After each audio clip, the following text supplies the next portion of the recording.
Hello, hello, hello, everybody. How is everybody doing today? Otter! Coming in with a 7 stream streak. Heck yeah. You had to keep that up over a little while, didn't you? Because I went offline for a little bit. But thank you for the stream streak. That's awesome. How are you doing? I'm very glad it's Friday. It's a very strange Friday, though. Gobia? Welcome on in. How you doing? What the hell is this animation? I mean, it's just the safety warning thing on the game. I forgot to click out of it. I forgot I needed to click out of it, to be honest. I'm a good bean who pops in faithfully. You are. You very much are. I really appreciate it. Thank you. How's everybody doing? I'm glad it's Friday. I'm gonna go through my, normal plugs, and then I'm gonna self-redeem one of my redeems, because I have a corker of a story for you guys. The animation was really cool. Do you mean the stinger with the butterflies from the starting screen into the screen? I'm confused. Almost Gobia? But Gobic. Is it Gobia? Is that the way I'm saying it? Plugs. Yes, I do need to plug. That's what I mean. Ah, okay. Yes, no, I like that animation. To be fair, all of my overlay stuff, and to be honest, I don't use most of my overlay stuff, but all of my overlay stuff and the stinger, at the time I got for free off of Stream Spell. So if you stream and you're interested in stuff and you don't want to spend money just yet, check out Stream Spell, because they usually have decent stuff for free. Gob gob. That's a nice nickname, I like that one. Okay, sorry. Daily plug stuffs. Okay. Here are my Twitter and Blue Sky links if you're not already following, for basically go live notifications and random thoughts if my brain ever formulates a thought. IGDB link if anybody ever wants to see a full list of everything we've finished on stream so far. YouTube exists if anybody's interested in that. We have now branched out of only putting VOD uploads up there, and we do have some Let's Play content coming. I like to have a couple weeks between the stream and the VOD going live on YouTube. So then they're two separate audiences. You get the people that see it live and they can still watch it on Twitch if they want, and then you get the people on YouTube who can watch a couple weeks later. And I've been on a little break a couple weeks ago because it was parents are visiting and then there was other stuff going on. So there's now a break between the last set of VODs going live and this set of VODs going live. So my community helped me and they were like, hey, put the Let's Play content between VOD uploads. When you have a break and you have that break in VOD uploads, just use that for Let's Play content. So we have a Let's Play part 1 of Callisto Protocol up that went up yesterday. And the next one will probably go up next week, because I also won't upload the VOD from last week next week, if that makes sense. But yeah, 0 for O, 1 for I, 4 for A. I'm assuming that's supposed to be an A.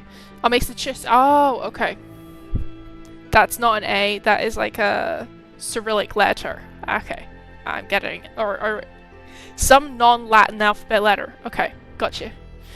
That's a new kind of script. May I ask what the language attached to it is? Yes, good question, Otter. Otter always has the good questions. What else have I not plugged yet? Discord. We do have Discord. It's quite quiet at the moment, which is nice. Sometimes you just want a little Discord to chill in. I'm still trying to work out what to do with the Discord. I want to do something with it so that you kind of feel like you're not just sitting in yet another empty Discord, but I haven't figured anything out yet. It's fine. It's not like I'm almost 3 years into my streaming journey or anything. It's not like I've had the Discord for a year or anything. If you ever want to send me anything, you can use my throne. It's always very much appreciated but never expected. Please always put your own financial situation first. And Creator Cards exists if you would like to go and collect some free, basically virtual trading cards. I'm aware there's some... Well, there was when it first happened.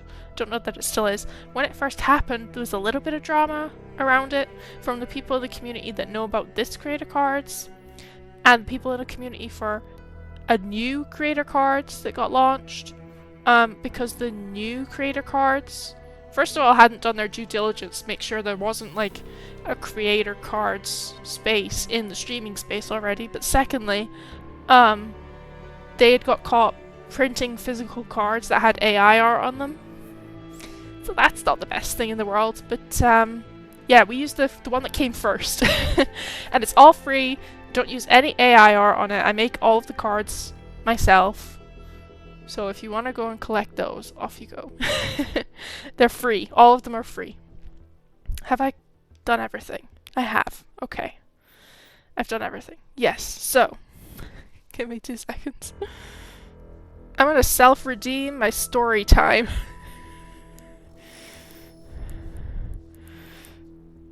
I'm going to self-redeem my story time. Redeem. So we need the cards and the languages? Yeah, wait, hold on, I missed this message. Oh.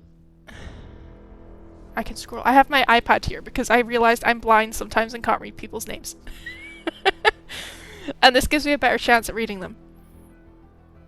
Russian, Belarusian, Ukrainian, Bulgarian, Azerbaijani, Bashkir, Kalmyk, Mongolian, and Kyrgyz. Oh, because they all like use the same alphabet, yeah. Ton of other Cyrillic languages. Yeah. That's fair. Yep. Okay, so, story time. Very recent story time because it happened today because I'm a silly goose. You know, let me open the game so that we're not just sitting on this screen with this quite loud music. Most people. Thank you for the follow, Gobia. Gobik? Gobik. I'm gonna go with Gobik. Gobik. Gobik. Garbage. Gob. Oh, sorry. I'm so sorry. Thank you for the follow. I very much appreciate that. So, most people, when they're streaming, the first thing they tell you to not do is update OBS right before stream. Shit like chair. Okay, garbage. Got you. Thank you for confirming that, because I'm very dense sometimes. Gob works too.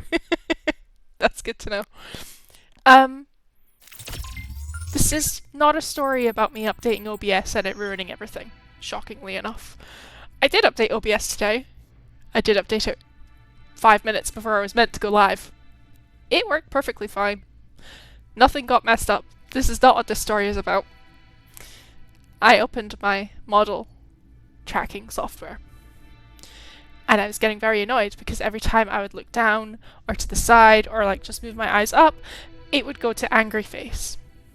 And I'm not looking at the screen angry. And actually sometimes I would just be looking straight and it would be like angry face. So I was like, you know what, I want to reset how the settings were set up to begin with. So what do? I go through the settings and I see this button that says factory reset. And I go, okay. It puts up a little warning message. All of your settings will be returned to normal after this restarts and you reopen it. Okay, that's fine. No problem with that. So I factory reset it. I open it again. None of my models are loaded into the software. And I mean none of them. I think I have like 10 models that I've made with just the same model but with like different hair and different outfits. You've seen some of them. None of them were loaded into it. So then I'm sitting there at bang on 8 o'clock. I'm like, I need to find my models. I can't go live without a model live because they're just gonna be like, oh, it's like Elohim's talking to us. So I go in the folder for my software and I'm like, please tell me that I saved my models with the software. Nope.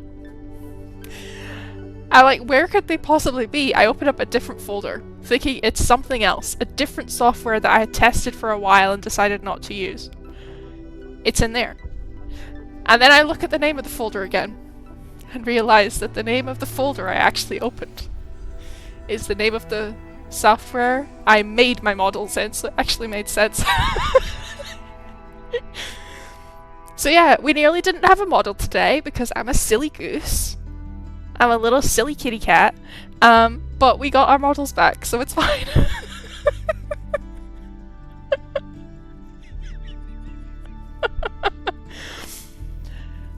miss her bunches, sometimes I still hear her voice. Wait, whose? My voice? Is my voice not tall enough anymore? Do I need to lower the volume in game? Because I can do that. Because if I put the microphone any closer to my mouth, it's in my mouth. That would have been us if you didn't have model. Oh, okay, good. I miss the point sometimes with these chat messages, don't I? Don't put your mic in your mouth. No, no, no, no. I'm going to actually move it a little bit further back because it was just constantly peaking red just then. My SSD died on me this week, so I had to reinstall Windows and set everything up in my OBS again. Oh.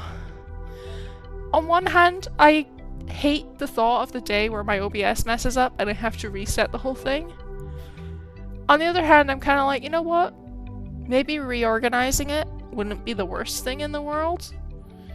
And I did also just recently learn that you can color code everything in your OBS. And so my brain really wants to do that, but I think my brain just wants to do that when I'm forced to reset everything. So until then, it's just gonna stay boring and grey. I've seen that dumb fuck, one of the BTS guys, do that once, and I watched him immediately pass away. Yeah, no, let's not put microphones inside our mouths. They are electrical devices, they're not meant to get wet. Where were we? Okay, so... I don't know why I came out here. Hello! We have Giant Pyramid. Giant Pyramid may be problem, or it may not be problem. We're not sure just yet. That's the wrong button. Again, this is going to be a 5 minutes of Abby remembering which button does what.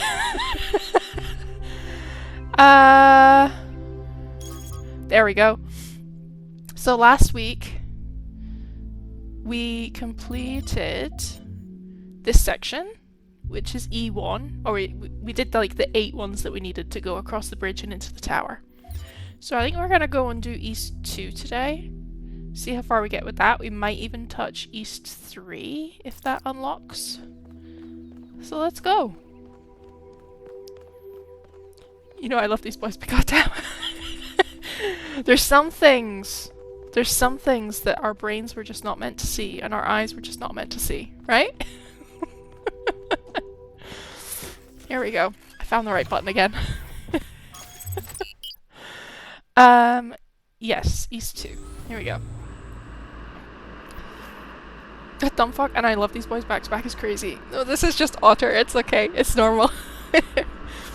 Been coping with my rough Friday with copious amounts of listening to Hooligan and or Normal explicit version by BTS and their newest album, Arirang. Nice. I haven't listened to it. I'm gonna be so honest with you. This is gonna be like a really hot take for some people. I don't listen to new music 99% of the time.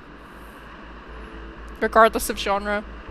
People will be like, this album is amazing! Right, and I'll be like, okay, I haven't heard it. To check out the next site. But while you're there, remember that I'm still trying to fix the rest of the transport system. Maybe there's another one of those labs that 1K found. If there is, look for more documentation, please. Okay, so, if anybody is not familiar with the Talos Principle in general, Talos Principle, the first game was basically like you're in a simulation, you're going around all these puzzles collecting sigils to unlock doors. The second one, there's more of a story behind it, where they're like, oh, we made a new human race, is what they call themselves, even though, hello, clearly robots. And the goal was to make 1,000 people. We're number 1,000. And now there's like some anomalies going on that involve potentially the Big Pyramid, and we're trying to figure that out, which means we also have to go around and do all these puzzle rooms for sigils.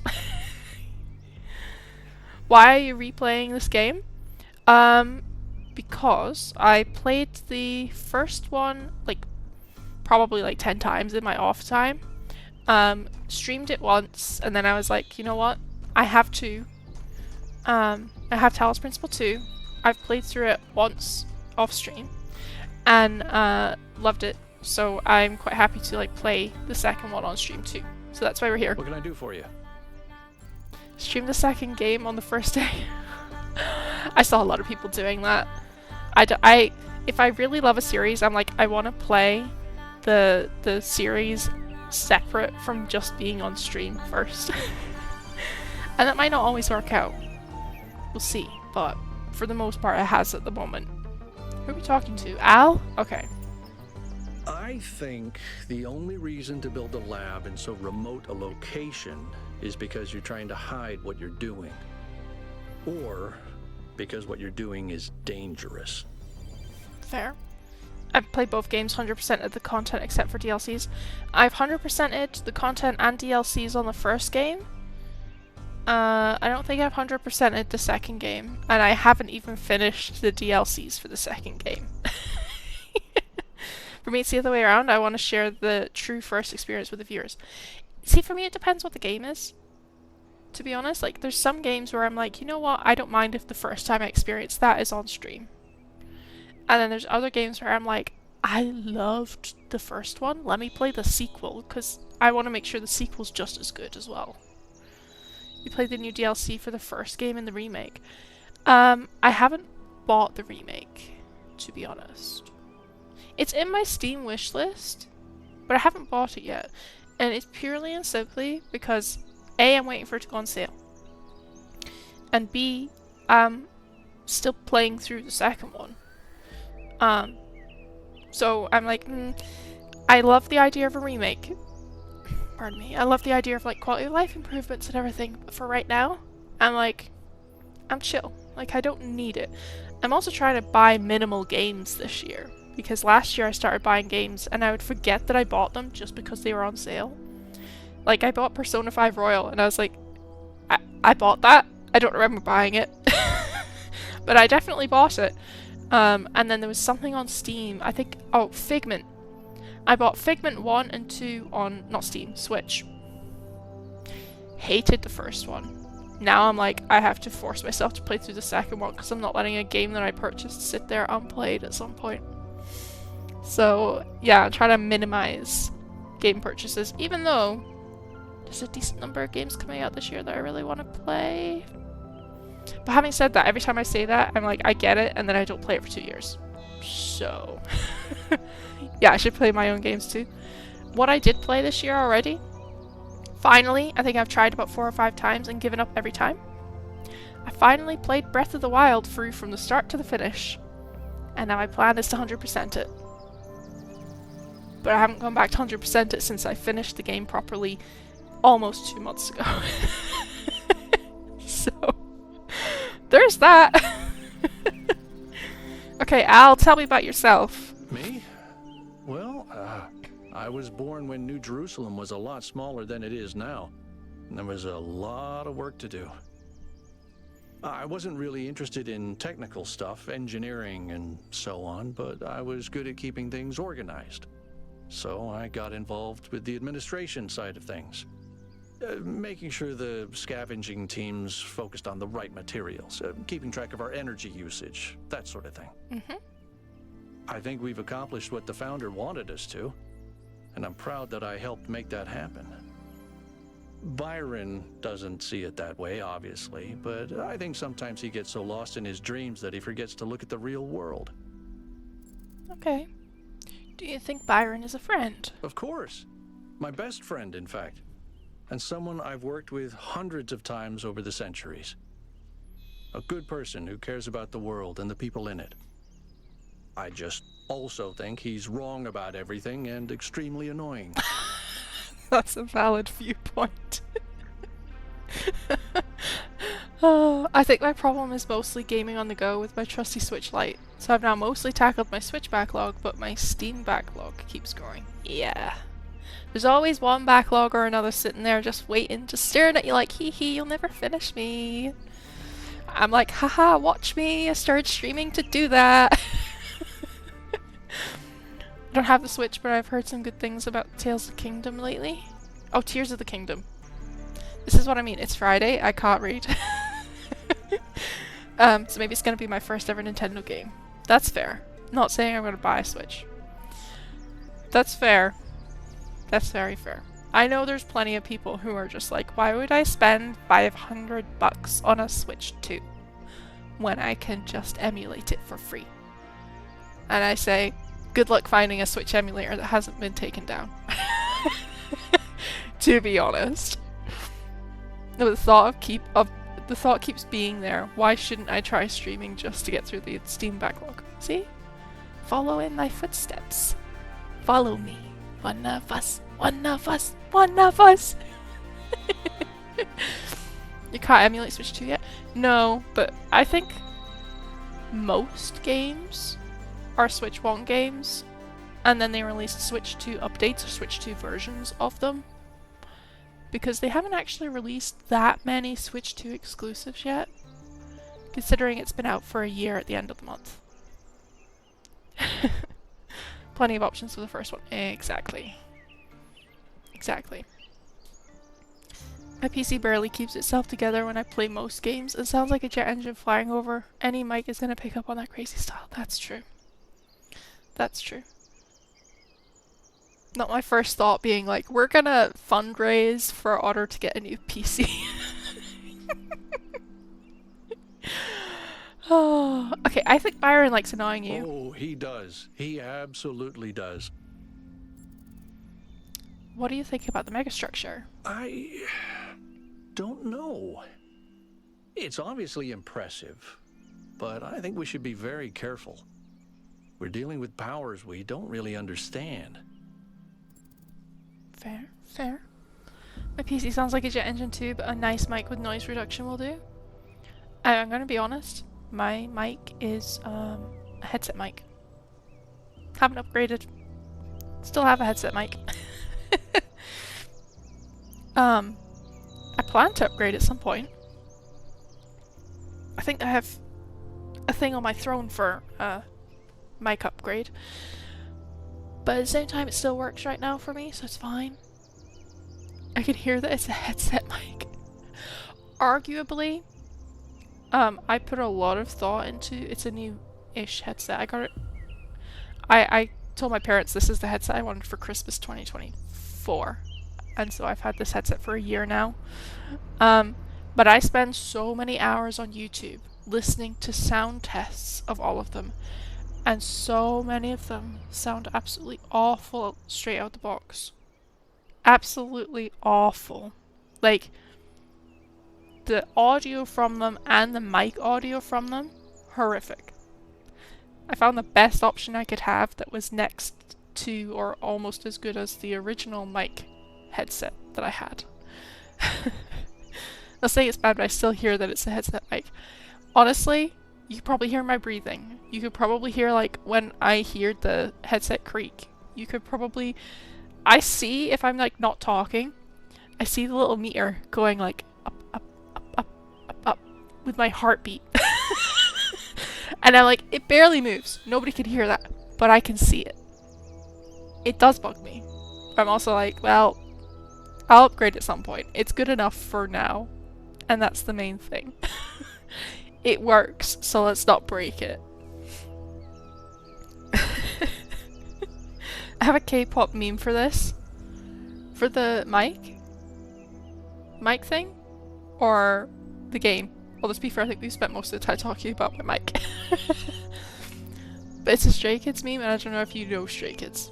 For the heartbeat. Okay. I think you sent me like 1 or 2 Stray Kids songs at one point, and I listened to those, but that's it. That's the extent of it. What does the goal mean to you? To me, it means accepting a certain amount of humility. Our ancestors thought they could master the world with no regard for any other organisms. They failed to see themselves as part of a greater whole. I think the founder realized where they went wrong and tried to offer us a different path. A path where we have a place in this world, but the world is not ours. Okay. What could these puzzles mean? Well, puzzles, or trials, as Elohim calls them, were used as part of the process that created the founder, and they're still part of how we're born. They symbolize the human ability to understand the world and solve problems. But nowadays, they don't have a practical application. They are a common motif in the arts, though. The only physically existing puzzles I can think of are in the Museum of the Simulation.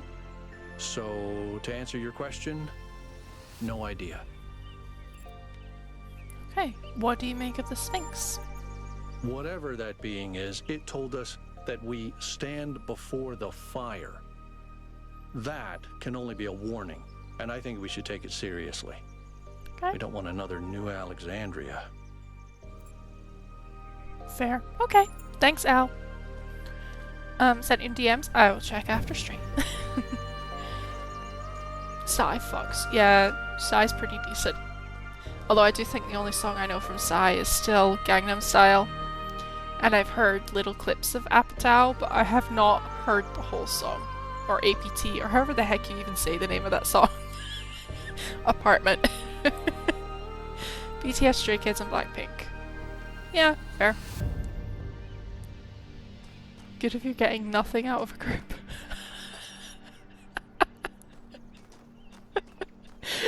That is savage.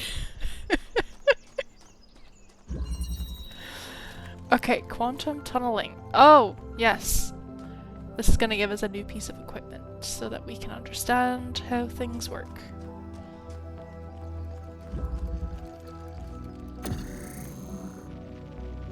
I can basically drill a hole through this wall.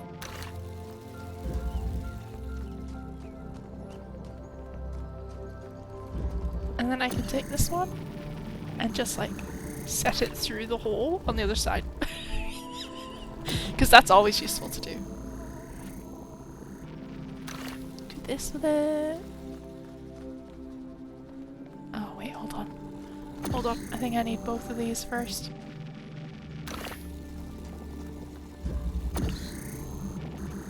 Boom. Okay, dokie. You're gonna make a hole. And you are gonna go on the other side of the hole. Oh. There we go. So that I can make another hole right next to this one.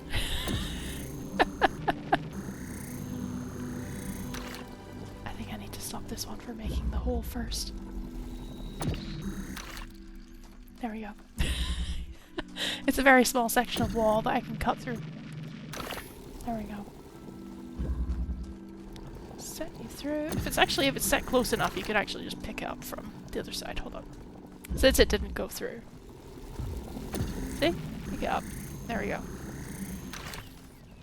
And done.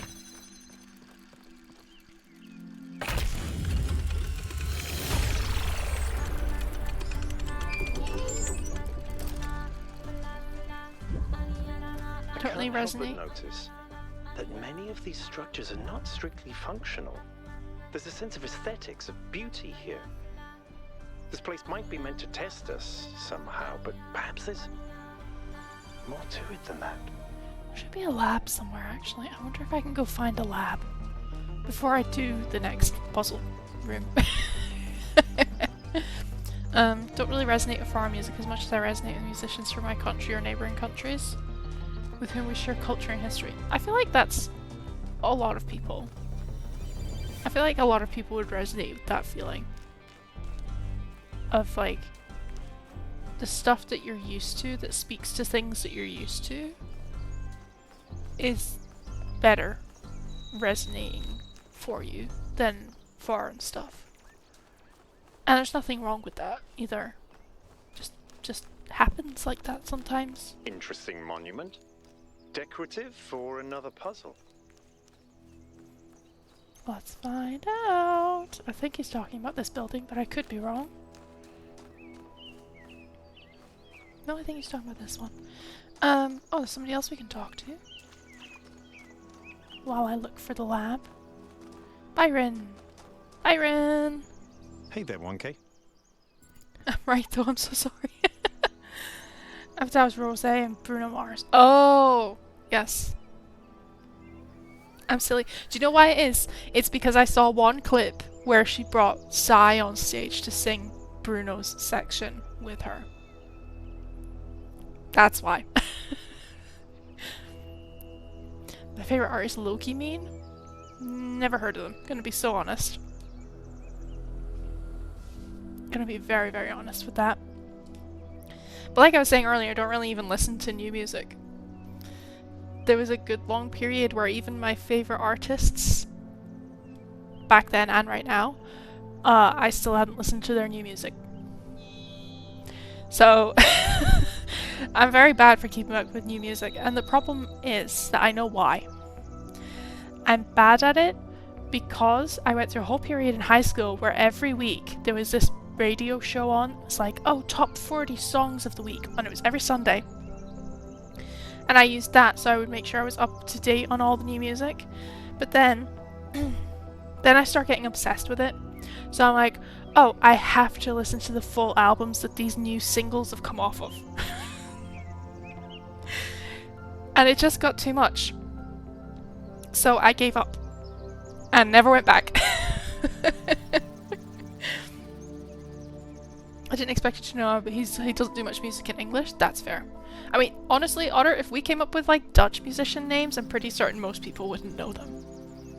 I'm pretty certain most people outside of the Netherlands probably don't know Davina Michelle or now I'm gonna struggle to come up with names because I don't know very many Dutch singers. Yeah, my mind's blanking. It's Friday.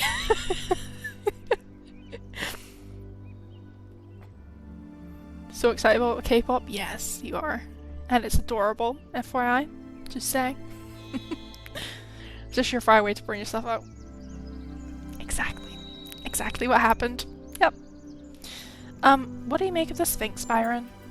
I don't know what she is, ontologically speaking, but those questions she asked reinforced my belief that we're being tested, or perhaps analyzed. Okay. No questions about what he thinks we're being analyzed for? Okay. Sure. I'm gonna stick to the path. See if I can find... Sorry if anybody gets like motion sickness. But they're not exactly small maps. And I'm just gonna look for the lab, but if I find these, we're gonna access them. Stoloboloki's baby. I haven't even heard of that one. Although I have only lived here for almost 3 years. Don't know if that's meant to be a good thing or a bad thing that I still haven't heard of them. You don't know Stolobolocus? No. I don't. I don't. Genuinely, Davina Michelle was probably my first and last introduction to Dutch music. Oh, sorry. There may be one, this is very niche, there may be one Dutch artist people might know, and that's purely if they like, I want to just call it house music or electro music or stuff like that. Armin van Buuren. That's the only name I think most people would know. Not even the sensational mean voice from Holland.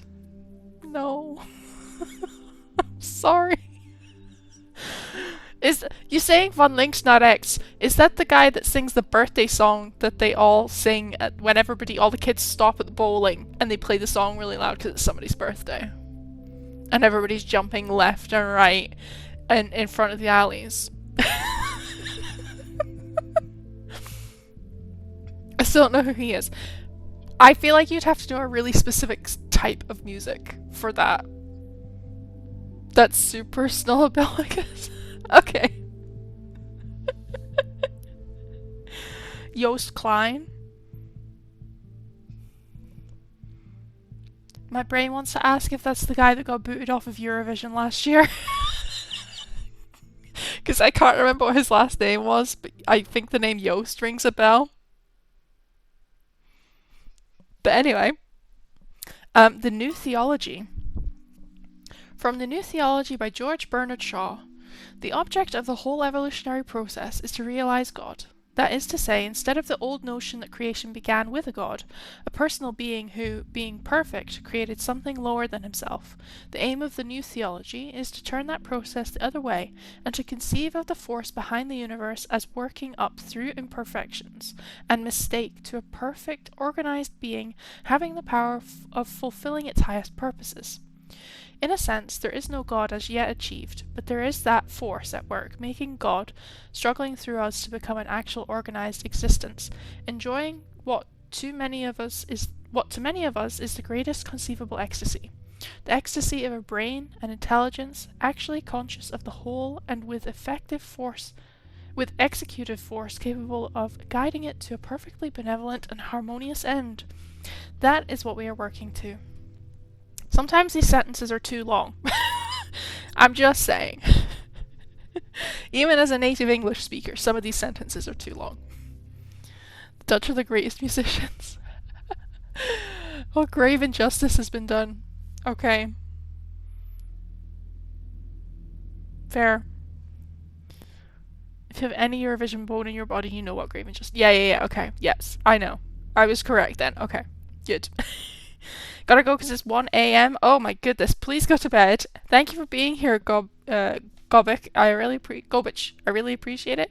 And have the best sleep. And hopefully we'll see you around again. Catch you later. Yeah. We either win, horribly fail, or create the greats through turmoil and BS. Yes. I would agree with this. Okay, let's read some more lore. Neve. From Lives of the First Companions by Randolph, 777. After these events... Oh, wait, hang on. I need to breathe for a second. And hydrate. Okay. So there's some like corrupted stuff, and it just says after all at the end of it. After these events, Neve decided to consult the writings of the ancients. But while philosophy and religion interested her, it was art in all its forms that came as a revelation. To her delight, she discovered that meaning was not something constructed purely out of logic or will, but that it could also be found in stories, that even when the characters and events of a story were not factual, they had a validity and weight as if they somehow were real after all. She was astonished that such a profound experience was freely available to all humans, but concerned that too few took advantage of it. So she set out to enrich the inner lives of her fellow citizens by promoting the arts, starting with the legacy of Gehenna. Failed to load profile. Neve sounds nice. I would love to meet her one day. She must know more about New Jerusalem art history than anyone. Failed to load profile. When we do, remind me to explain how to pronounce her name. The default settings in the language libraries are wrong. Yeah, Neve can be a really awkward name to say for some people. It's very like Scottish, Irish kind of name. Some people might say Welsh as well. Sounds about right? Yeah. Okay, Leviathan. I'm trying to get comfy. I can't get comfy tonight. I also forgot how much like speaking there can be, because I like to read out the lore pieces so that people can still follow along even if they're just listening. Okay. From the Introduction to Leviathan by Thomas Hobbes.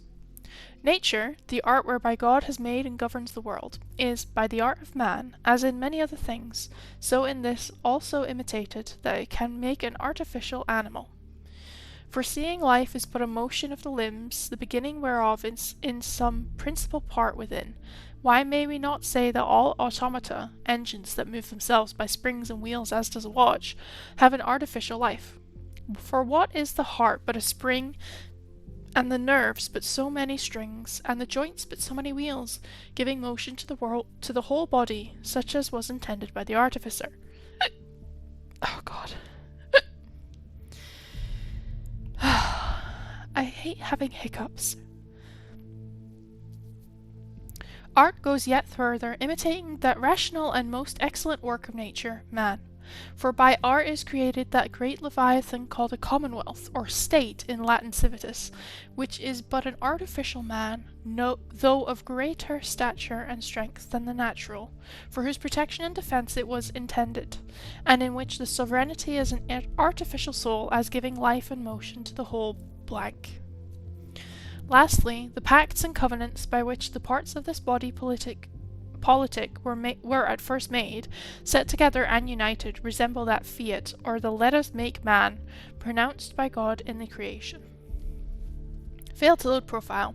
It's obvious that Hobbes has read Stratton and is extrapolating the Talos Principle to the level of the state. But unlike Stratton, all he wishes for at the end of the day is a powerful ruler to control this machine, to tell him what to do. That was a lot of text. I think I get hiccups because I get stressed reading the text, because it's so much text. As silly as that sounds. Okay. Okay, so I've walked all the way around to number 8, but I haven't found the lab yet. I'm just gonna cut over this mountain. What's down here? Oh, this is one of the like secret additional ones. Secret additional puzzle rooms for the levels. Let me see at the very top of the... Oh, do you know the best part? My like recent like follows and stuff is covering what's at the top of the screen.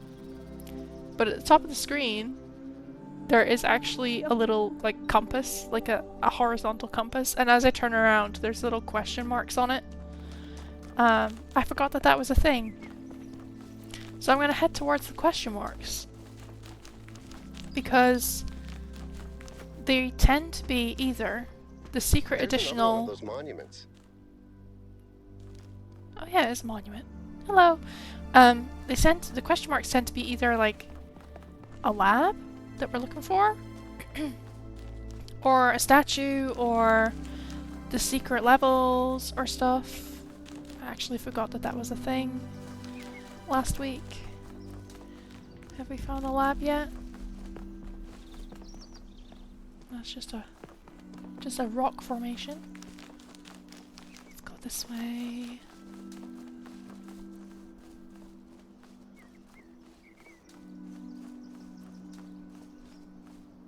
Oh.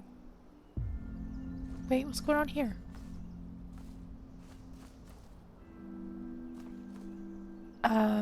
Okay. Sure.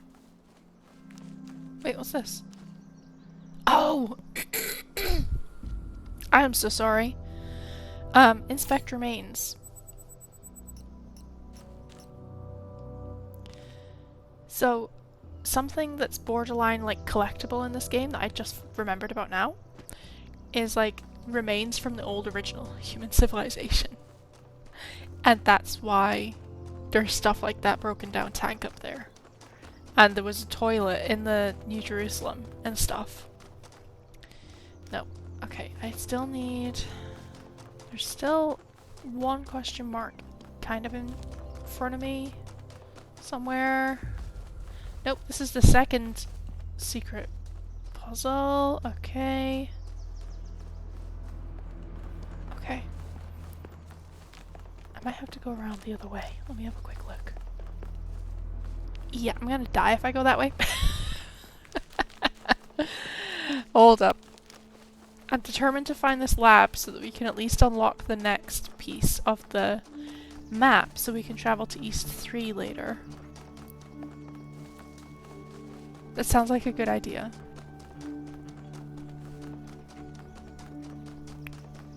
I might have forgotten what I said 5 seconds ago.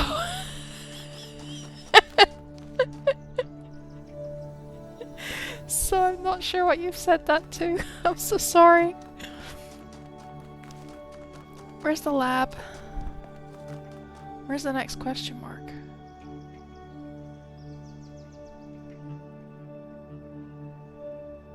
Okay, I only see one question mark left. And it's this direction, roughly. Even though it looks like I just came from this direction.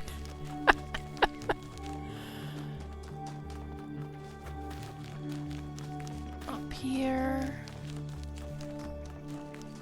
This is just like a structure. Oh no, this is a palm reader. Oh, and now I see another question mark. Okay, so you have to be like a certain distance away to see the question marks. Big Newman. Yeah. Following question marks on a compass. Yes! I can't believe how out of it my brain is today. Oh, I don't have to read this one! There we go.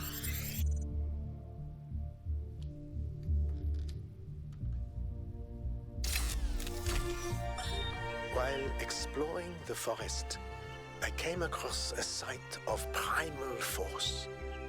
A beautiful stag, standing on a hill silhouetted against the setting sun. It appeared like a messenger from some divine natural power, perhaps from Gaia herself.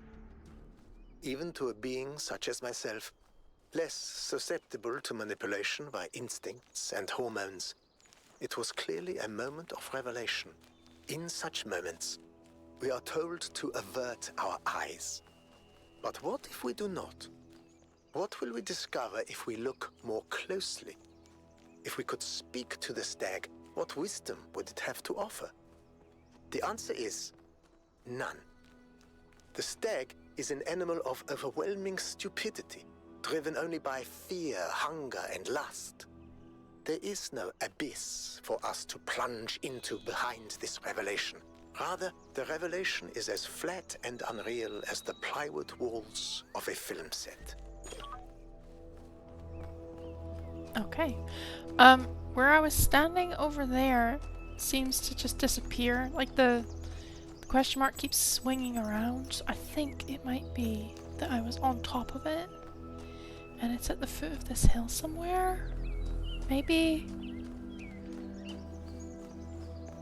Maybe. That sounds so cool.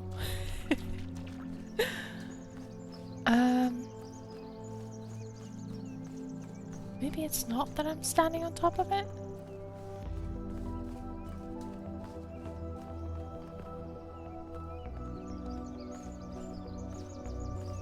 If I keep walking towards it, it just wants to fly away. Oh. Now it's disappeared. Where's the question mark gone?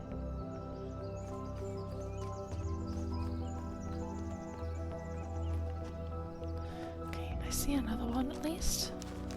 I like how I'm just chasing down question marks at this point. Don't mind me, just zooming through the trees. It's all good, it's all good. Okay, where is it? On the other side? This way?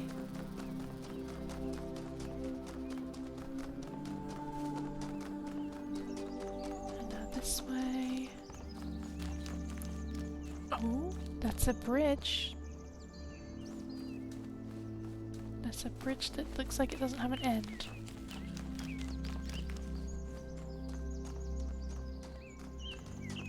Because it has another palm reader in it.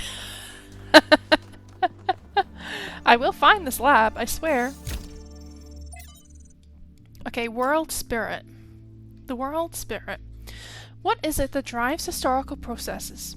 It's easy to dismiss the idea of the great man, or the great woman for that matter, when clearly so much is determined by resource distribution, pre-existing political structures, and the randomness of the universe itself. But is there no space at all for the individual in all this? Oh my goodness. A stag, its crown set ablaze by the setting sun? The hell, man. Some people just like to be poetic about the way they describe things. It definitely puts a picture in your head, at least, at minimum. Are there not moments when, in Hegelian fashion, an individual may represent the world spirit itself? Was Napoleon history on horseback, or not? Or is that itself another form of determinism? From Augustus to Napoleon, from Lincoln to Lenin, there are individuals whose actions seem to drive rather than merely be driven by history. They make bold choices, for good or ill, that transform entire societies. Or do they? We like to blame them for their failures, but are they not ultimately just the expression of a historical moment? But if they are, where is the space for human agency? It sometimes seems to me that all of human history has been that one struggle, to carve out a space for free choice against the tides of history, and heroes and tyrants, pick and choose examples as you will, are both equally a reflection of that. Our greater goal, then, ought to be to extend that freedom to the maximum number of people, to become captains of our own fate as much as that is possible in this universe. No, I love that part. I just didn't love the part when that guy started mocking the deer for being a simple creature. Oh, okay. Yeah, I think my brain might have completely missed that part. You know, sometimes I question why I stream on a Friday, because clearly the brain has been off for hours. I have not a brain cell left. Not everyone can be super intelligent or some kind of stupid robot. True. Very true. Founding 2. Hypatia's Journal number 2. From Hypatia's Journals, Volume 1, The Founding of New Jerusalem. Day 14. Melampus and Yamo. Is that Yamo? Yeah. Yamo went back to the dam to get more charging equipment. They've not returned yet, which means that we're stretched a little thin, since we're still posting guards at all times. But these large herbivores haven't come back yet, and at any rate, Eustathius assures us that they're not aggressive. But it's better not to take any chances, not when there's so few of us and so many of them. Athena and Cornelius and Eustathius spend most of their time drawing up plans and arguing in a friendly manner, but arguing still. The rest of us are managing to tune them out pretty well. It's like background noise after a while. We've started construction on the first habitat. It's going to be a temporary structure for now, but we'll all be glad to get out of the rain. And one that we can listen to. So, what are you doing here, Trevor? Why are you trying to save the world? Well, look, I think humanity is awesome. I love humanity. As a species, we're great. I mean, our track record is pretty mixed, but have you seen everyone else? I mean, what did you do today, animal? Oh, I ate some leaves, sniffed my own butt, crapped myself, and went extinct. Or, you know, I tore this other animal limb from limb, sniffed my friend's butt, crapped myself, and went extinct. They really don't do anything interesting. I mean, you don't see animals directing Big Trouble in Little China. Birds can go tweet, tweet, but it ain't exactly the White Album. I mean, they can't even make a good cheeseburger, for Christ's sakes. They have no art, no cuisine, no pleasure. Animals are nice to look at, but you wouldn't want to be one. Except maybe a cat. I could be a cat. I want to be a cat. Okay, but that guy was kind of a dick. Let's talk to Melville. What is it? We've got ads starting in about 40 seconds, everybody. Just a quick heads up. Tell me about yourself, Melville. Founders Pistons. You want my autobiography now? Fine. I'm one of New Jerusalem's chief engineers. I'm in charge of city maintenance and power management. I'm old as dirt, although not quite as old as that fossil Byron. In short, old, grumpy, keep stuff running.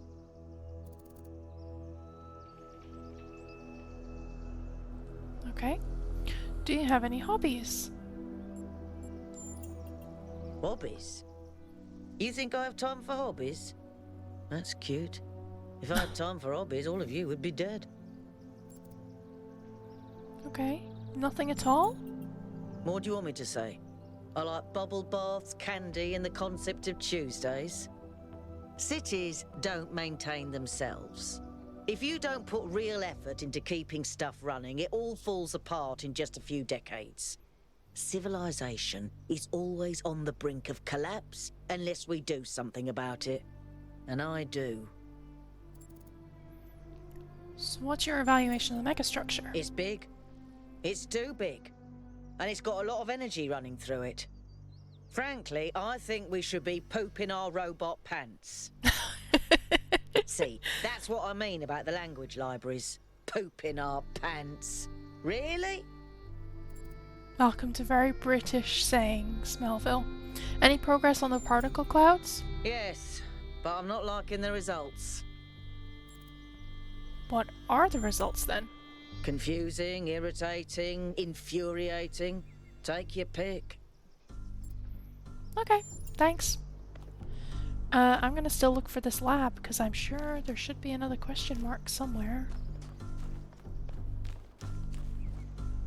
We have a quick look across this compass thing. Just a face jump scare there. Don't mind me. Oh, there's one this way. If this is still that same statue... might get frustrated because I just want to find the lab.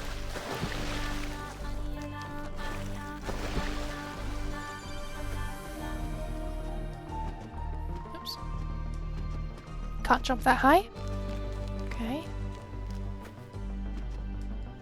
Oh. Is there a way on top of this rock? Because that would be nice. Oh, no, because it's a wall, but I can go on the other side of it. Where's the question mark? Down here.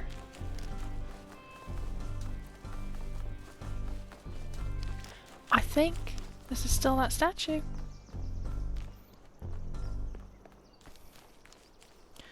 Wonder if I just go and actually... See, but then I get to here, and it's like, is it the statue though? Because the question mark just runs away. Is it this thing? No.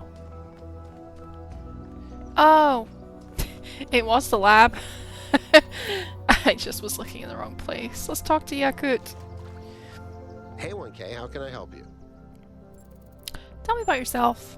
I don't know if there's much to tell. I'm not that interesting. I'm just a member of the scavenging team. Well, senior member. Lead scavenger, I guess. There's not that many of us left, to be honest, and Garrus doesn't get along with the mayor. What else? I have a cat named Bruce. I like old music. I have a collection of antique bottles. I think that's it. There's official fan chants for all of the new BTS album. You are indeed a little bit fucked, Otter. Yeah. You still need to know the once for twice.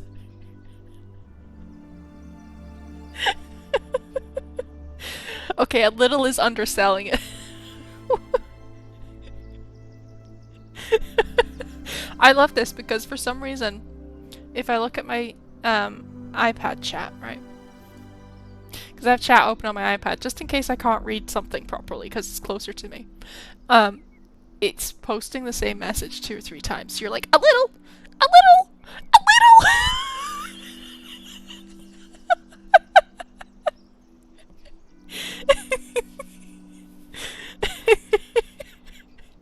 At least I'll keep fumbling the fan chants. This is true. This is true. You always look cute, Otter. Just saying.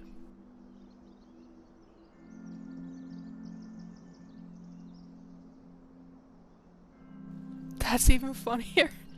It is even funnier. I don't know why. It started off just posting them once, and then it was posting them twice, and now it's posting them 3 times. I don't always cute. You do. Can confirm. You do. You're a cutie, whether you like it or not. I put hard work and a bunch of money into it. You still always look cute. Miss Squirrel. What? You do. Why did you become a scavenger? I've always loved exploration. Seeing new places, that feeling that you're the first person to set foot somewhere after all this time. But you know, it's not even that. It's just seeing new things. The world is full of remarkable sights, and experiencing them changes you. It's not the same as just reading about it. Shit. Sorry.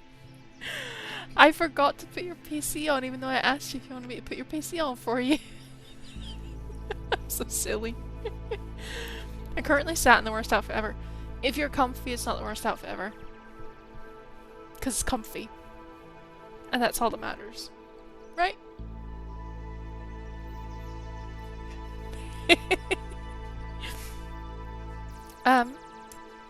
I agree. Discovering the world enriches our lives. Exactly. Every time I go on another mission, I find something that surprises me, that extends my horizons in ways I couldn't have anticipated. The world is so much bigger than we are. It contains things that we can't even imagine. And if we limit ourselves to our own minds, we'll never grow. Okay. Tell me about Bruce. He's 5 years old, half goofball, Oh, it's half kitty cat. psychopath, loves sticking his head into things, I was chews wondering who he was. cables, pees on electrical stuff. Melville banned him from her workshop, but he loves visiting her and peeing on her equipment. I would say sounds like my cat until you got to the peeing on the equipment, because my cat also likes chewing wires and we have to scold her every single time. Why do you collect bottles? I just find it fascinating that these fragile objects have survived for so long. Plus, they're kind of pretty. Okay. Do you want to solve some of these puzzles? Oh no, please. No puzzles. I'm so bad at puzzles. I barely got out of the booting process. Elohim thought I might be defective. What's the furthest you've ever been from New Jerusalem? It might be this. Although there was an expedition to a superconductor storage facility up north, incredibly well preserved, but the logistics were an absolute nightmare. Now that I think about it, there might be some of that in you. Okay. Have you ever seen anything like the megastructure in your travels? Our ancestors built some pretty amazing things. Huge cities, factories, mines, monuments to their history, but nothing quite like this, no.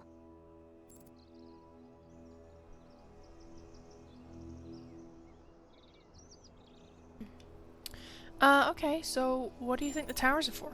Maybe they're for powering up the megastructure? Or maybe they just open it, like keys. Why? No idea. But aren't they gorgeous? Just incredible feats of engineering? This is true. Yeah, they are beautiful. I don't know who built this place, but whoever they were, they must have had a purpose. Making something so beautiful feels like a statement of intent. Okay, thanks for the chat. I'm gonna unlock the lab now.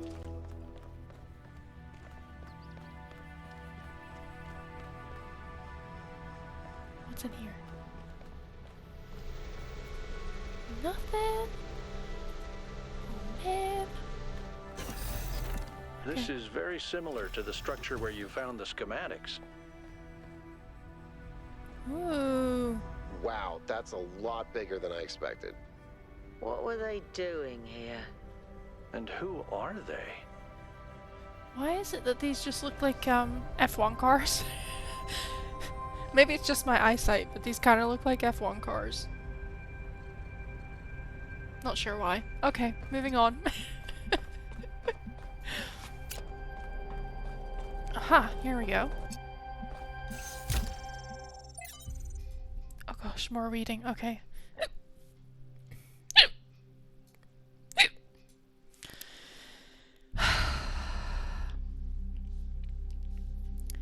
I don't like having more hiccups. Okay. Max Verstappen. Again, because it posts it 3 times, that looks like you're actually posting a proper song. Where you just repeat it 3 times. Oh. He fell the fuck off. Honestly, he doesn't sound like he's enjoying racing anymore. I think he might quit after this season. I think the FIA has made it so that he just doesn't enjoy it anymore. And it's not just about the fact that the car is bad. It's that all of the regulations and everything changing says that he's like... Put it this way, I watched a video on mute that admittedly said it sounds worse when you have the audio on, where he did an interview on the BBC and basically went into why it's not enjoyable for him anymore. So, he doesn't like the Mario Kart rules. I honestly don't even know what the rules are anymore, because we didn't watch pretty much... We watched a little bit of last season until all the Horner stuff kicked off, and then we kind of just stopped watching. And we haven't watched anything this season. And I don't even think either one of us has been like, oh, what happened with that race? Who won?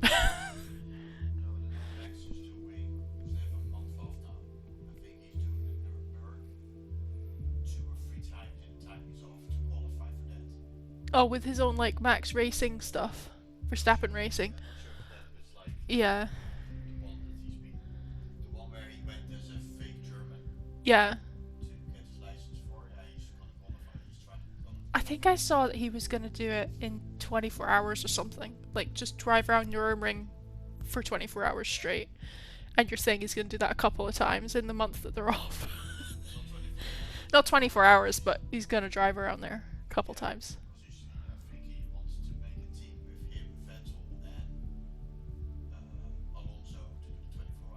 Ah. Fair. I said he'll quit mid-season. Honestly, if his contract allows for that, I think he absolutely would. Yeah. Absolutely. But I never knew. Yeah. It's like, they change the rules so often that it's like, what is even happening?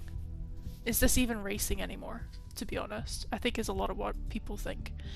Kimmy winning in China was really healing for me for some reason. Oh, okay. Well, that's a good thing. Okay, I have stuff to read, and I have to keep looking at my controller, even though I should know what my button layout is. Okay, strat and ideas. I'm just gonna take a breath, because I didn't think it was gonna be that long. The Origins of Thought. A fragment from Stratton's The Origins of Thought as quoted in a commentary by Simplicius of Cilicia. Stratton. To say that material things are brought into being by ideas is to flatter ourselves, which is an error philosophers are particularly prone to, because it raises those who think above those who do. It raises those who think above those who do. Okay, yeah. Oh, honestly, my brain cell is not firing tonight. Nicomachus. Then, what is the truth that does not flatter? Stratton. That the reverse is true. Ideas are brought into being by matter, and so each man's ideas are shaped by the world that surrounds him as clay is shaped by its mold. Those who live in mountains fear cold, those who live in deserts fear thirst. The Athenians are shaped by Athens, and the Lacedaemonians by Sparta, and likewise it is for all peoples. Nicomachus. But may ideas, if we take each man to be an idea, not by deliberate action alter the shape of the mold, as you put it? Stratton. To discover a method for accomplishing this is the chief purpose of philosophy, my friend. Footnotes. The newly discovered Heraclean manuscript, likely a lost part of the Barocci collection, contains an additional passage that differentiates between pneuma, the individual mind or spirit described as an energy rising from matter, and ideas, which are produced by the pneuma as it interacts with the material world. Philosophy is useless if it offers no way of changing things. At least Stratton tried and didn't lie to himself. But how can we change the shape of the mold? Stratton never says. Perhaps by demonstrating the fact that other shapes are possible. We can't change it all ourselves, but perhaps we could, like Alexander Drennan, create the conditions for change.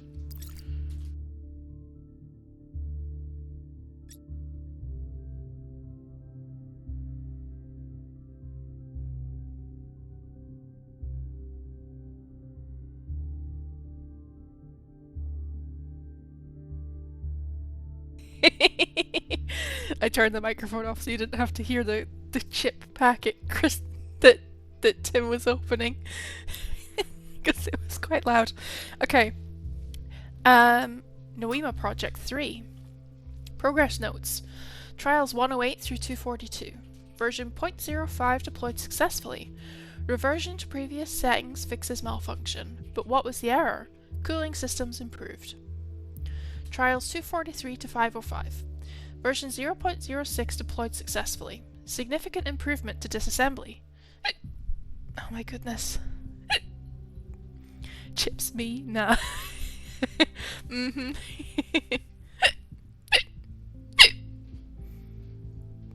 Oh no, now the cat's gonna come over. Now the cat's coming over because I have hiccups. She doesn't like it when I have hiccups. She thinks I'm in pain. It's okay, Fluff. New lab space carved out, blank. Easy to destroy, harder to create. So easy to optimize only one aspect. Trials 505 through 719. Version 0.07 deployed successfully. Improvements to blank. Version 0.08 halted. Insufficient energy for trials 719 through 802. Okay. And schematics. Here we go. Chippies! Yeah, chippies. Oh no. Did I die getting the schematics? The world is a wonderful place. Every day we take another step forward. Every day we come closer to the truth. the closer we get, the more I can see the beauty of the universe, the intricate perfection of its mechanisms. I am a machine, and the universe is a machine. Every part of me serves a purpose, or I could not be myself. I could not be Miranda, because that specific person could not exist without those specific parts and their specific functions. In the same way, every part of the universe serves a purpose. I think that is what we were meant to discover here. Okay.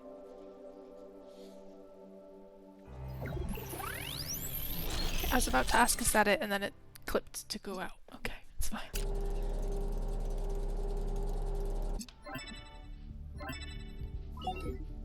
"1K, you just connected to an extremely powerful data stream. Are you all right?"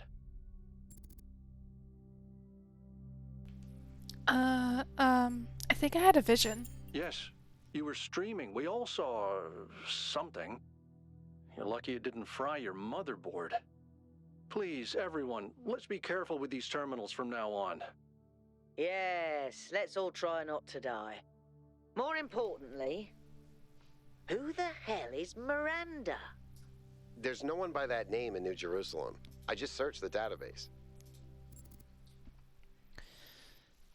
It must be one of the people who built this place. Maybe it's a nickname.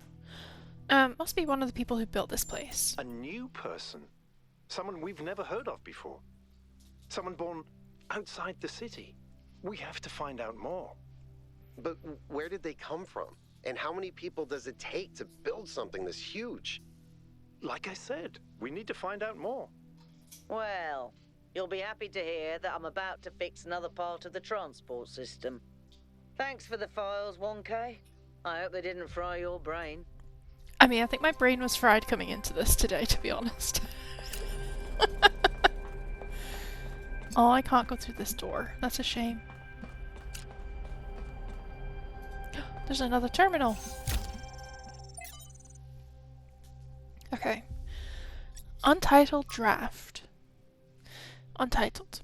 St. Adewald identified the tetromino with the tetragrammaton and the Greek word for God, because to him the mathematical properties of the tetromino reflected God's ability to reshape the world without breaking its laws.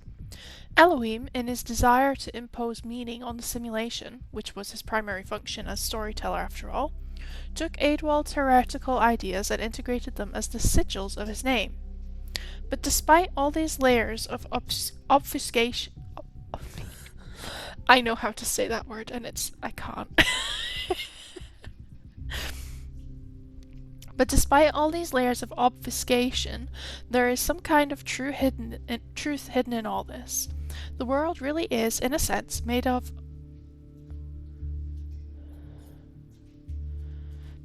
of. That's the wrong way around. I think it's made up of minute parts that can be combined and recombined without breaking the underlying laws.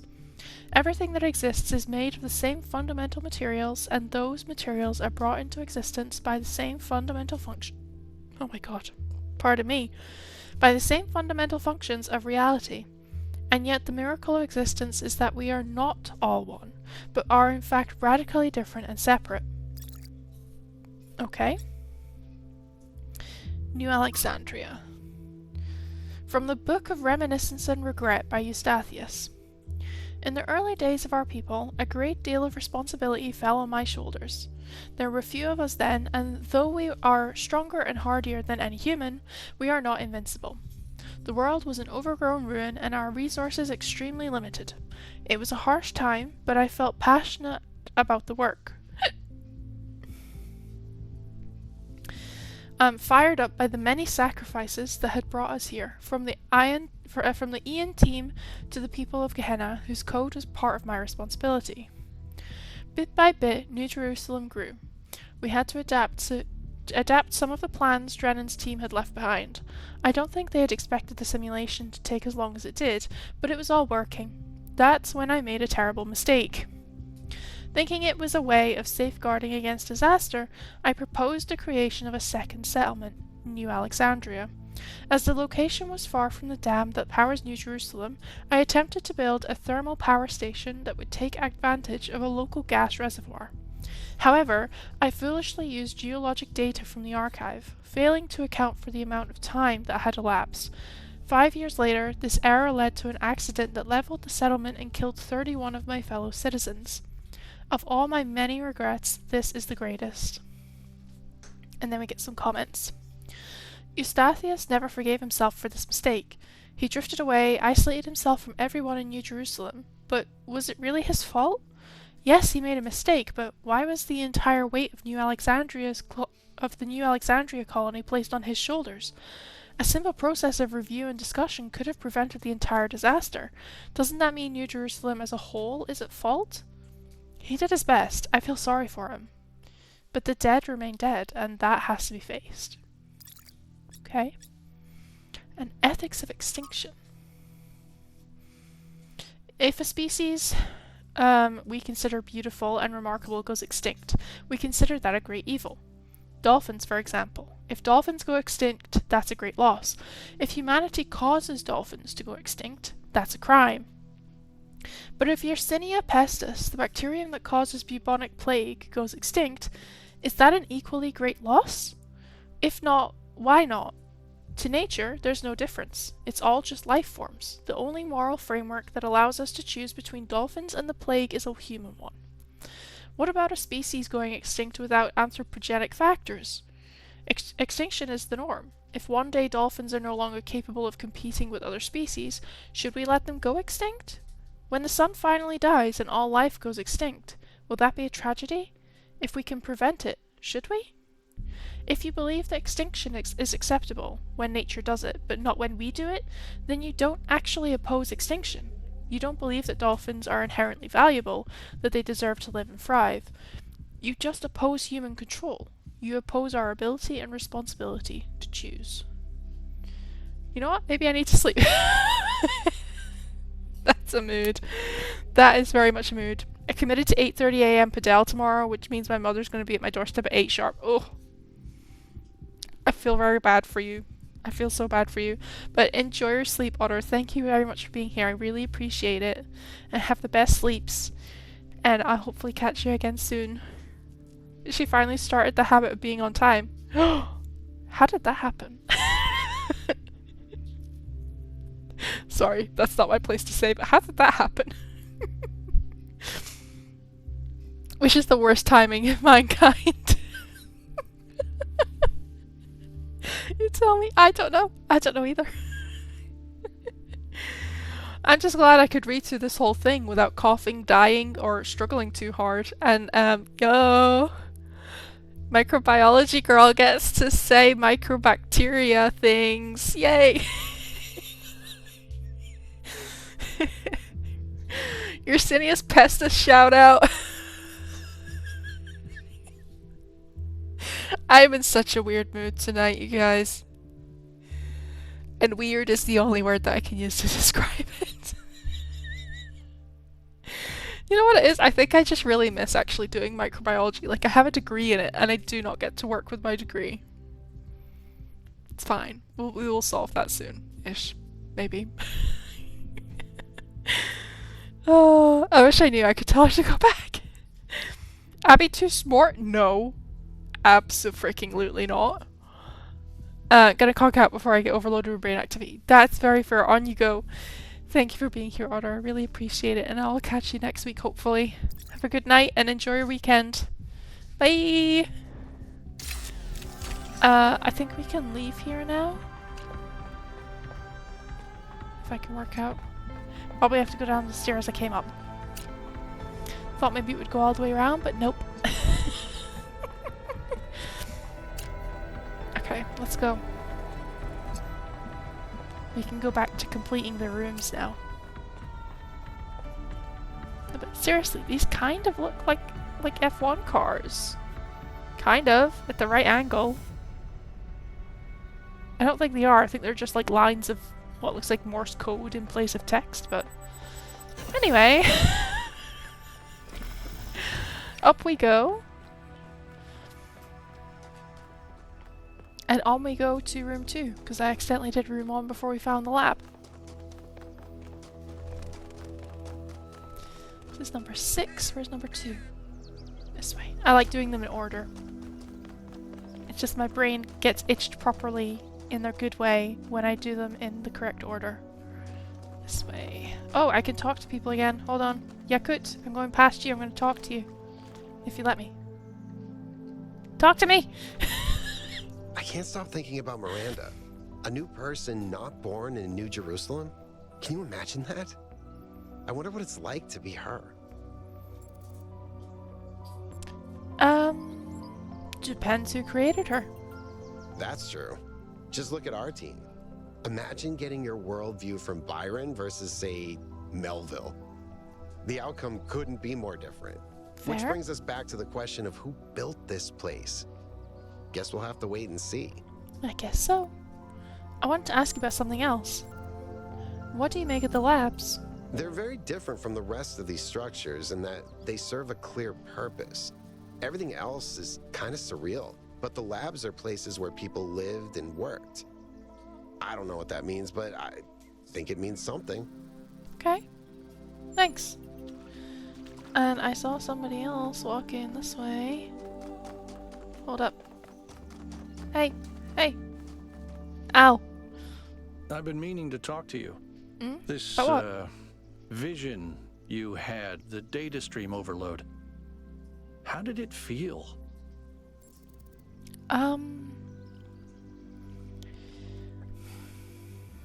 See, I don't know. It was odd. Odd is the only word I could pick for it. I didn't feel emotionally connected in this way, threatening or frightening. But I also wouldn't say it was beautiful in any way, but I also wouldn't say it was just data. Since I said odd, I'm gonna go with it was unpleasant at first, then beautiful. Don't you worry that maybe your first impression was correct? And after that, your mind was basically being hijacked? I mean, maybe, but, I wasn't hijacked. I think I made contact with something. Just don't take this too lightly, okay? We're sturdier than our ancestors, but a mind is still a fragile thing. Okay. I want to ask you about some. I promise to be careful. There we go. Number 2. We are looking for number 2. Oh, you know what? It's also listed on my compass. I could just follow the compass around. Okay. 2 is through here. Yep.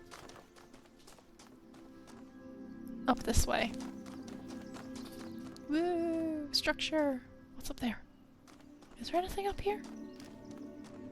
Separate path just for it. Oh. Oh, I know what these are for. I know what those are for. We're not gonna get into it because we're just trying to complete the base game. Melville!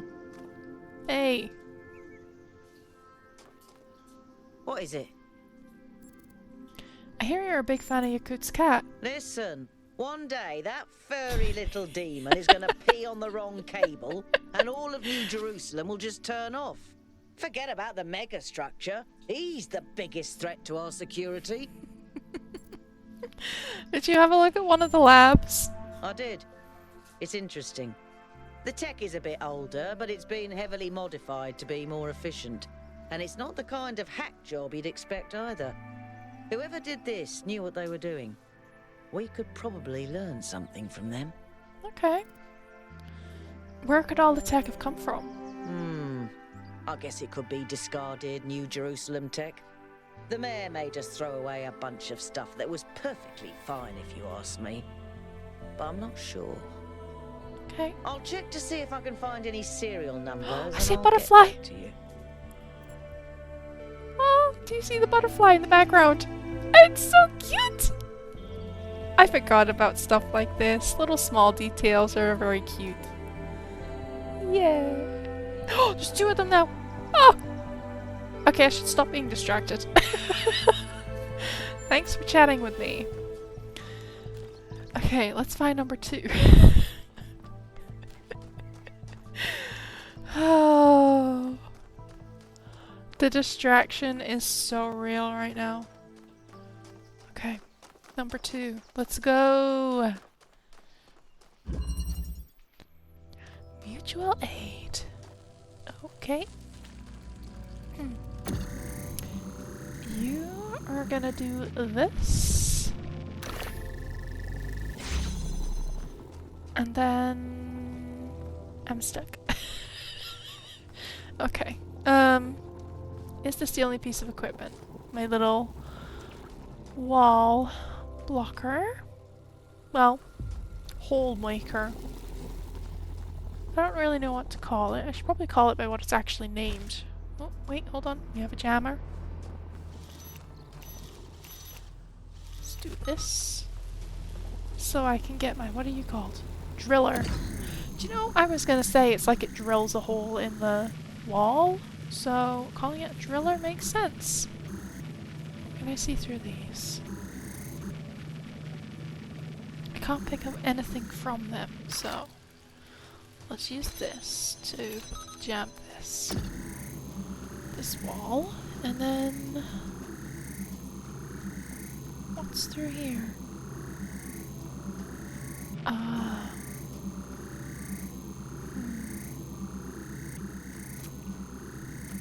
Okay. I know what I should probably do. I'm gonna leave a hole in this wall. I'm gonna pick up this blocker and put it as close to this hole as possible. So that I can... well, it's also blocking that, so I can pull it through the hole.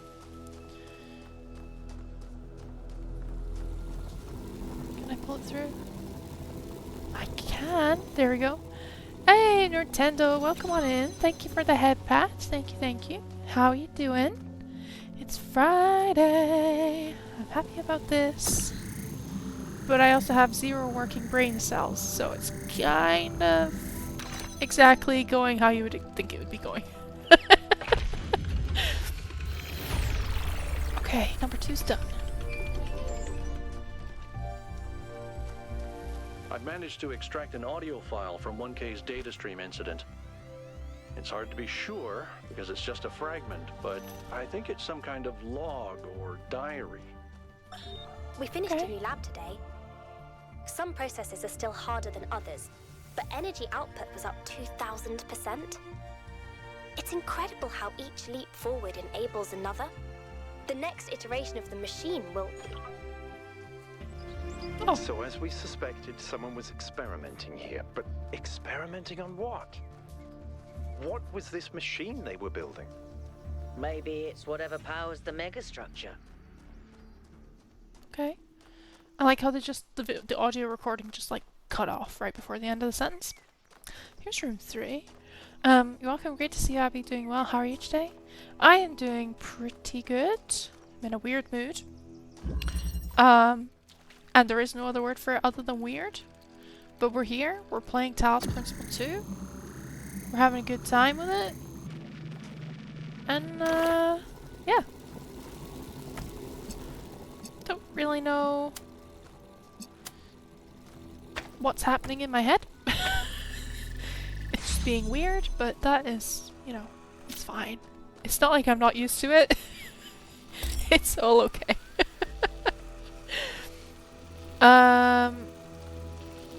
Can I use you to drill a hole in this wall? Is there anything on this side that I need? Yes, there's a red one. Okay. Okay, let's connect. Oh, hold on. Connect the red to the red.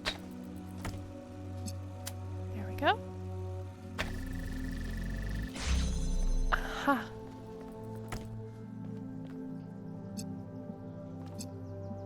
Hold on. Hold the phone.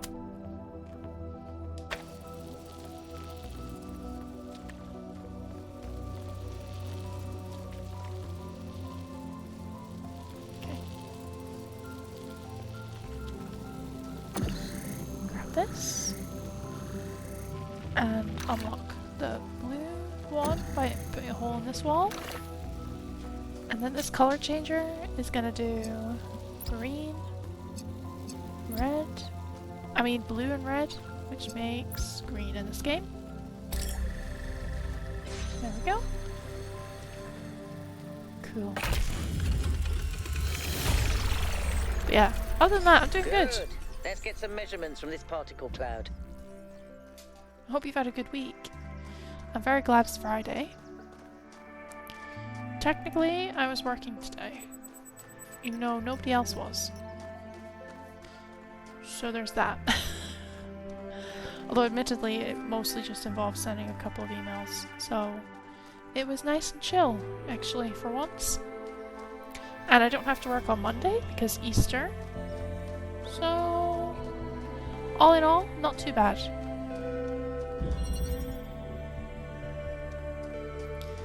What have we got? We have got... I need a door unlocker for that final piece. I need one there. Hold the phone. Do I have any equipment available to me before I have to unlock doors? No. Okay. Oh no, sorry, there is. I can drill a hole through the wall back here. And that'll allow me to pick up this laser pointer.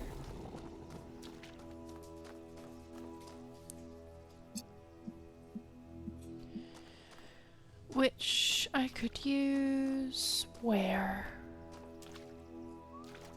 Where could I use the laser pointer?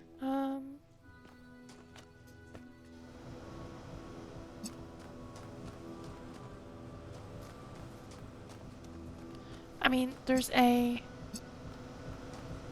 blue one here, but what does it unlock? Because it doesn't look like it has a connector on the other side of it. It doesn't look like there's anything else inside that section of wall. Oh. Hold on. Please give me my driller back. Because I just noticed there's one right up there. If I put a hole in this, using the correct button, I wonder... Aha! Okay, so that's how I'm gonna open that one maybe then. Okay, hold on. We're gonna connect the blue laser with the blue connector.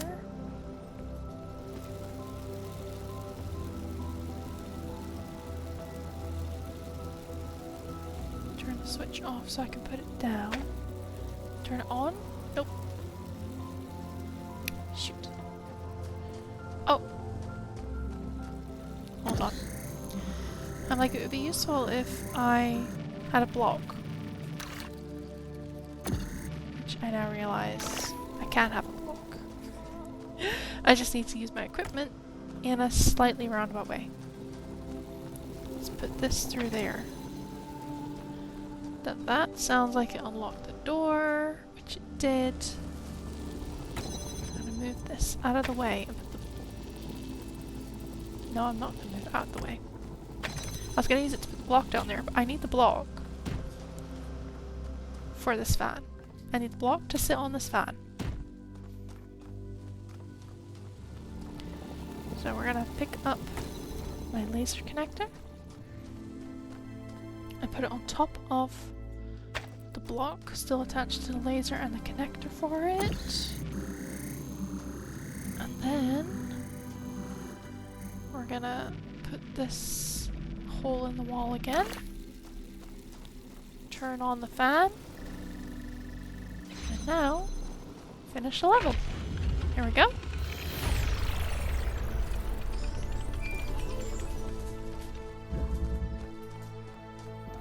I keep thinking, why puzzles? Is it just their symbolic value because of our history? Because the thing about puzzles is they can be solved. But if this is about testing us, what are we being tested for? It can't just be about spatial reasoning. Our curiosity? Our persistence? You're assuming that this place follows a coherent logic. My impression is that it's full of contradictions. Okay. Well, let's go find room 5.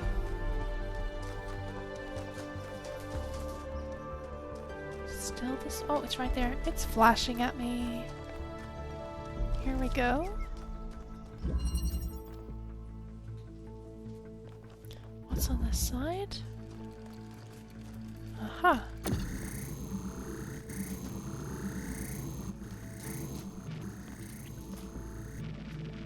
Let's put a hole in that. Oh, I can't pick that out. Okay.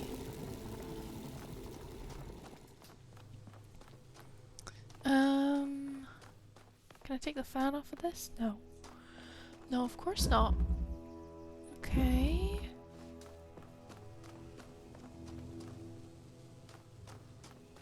Okay, I think I actually need to use this one, this driller, to drill a hole in that section.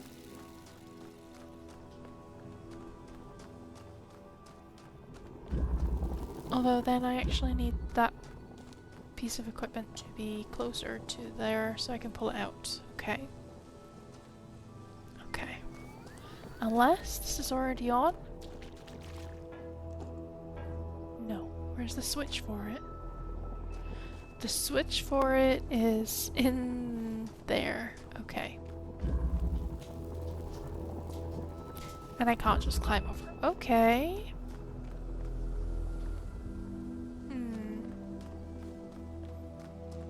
All the equipment is like stuck behind walls, so that's great.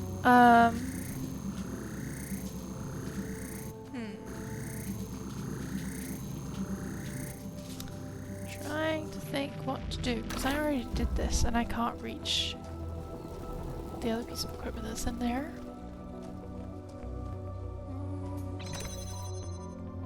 The second I step off of this, it'll be a problem.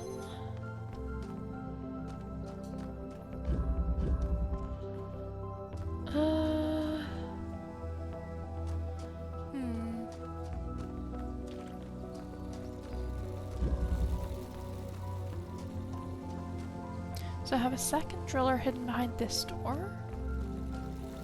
One driller I can access. I have a pressure plate that leads to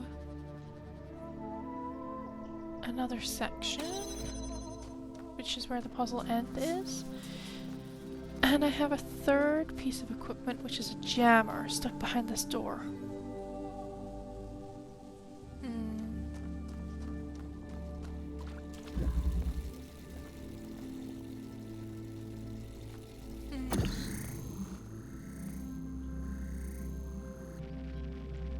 I mean, I know I can use the jammer that I can actually access in 2 places off the bat, but it doesn't mean too much when I can't get through the other side of the... Like, I can't get through to the other side of the hole that I drilled. But I need to be in there for 2 reasons. One, the power for the fan is in there, and number 2, my jammer's in there. So, I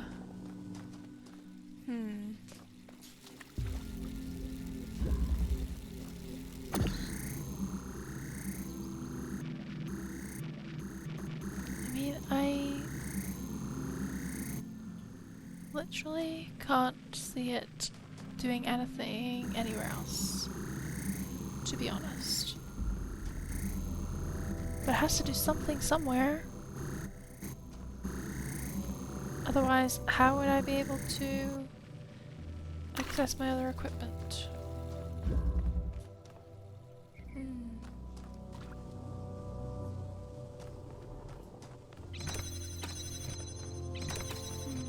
Yeah, I can't make it to anywhere. Wait. Why do I feel like I'm just missing something?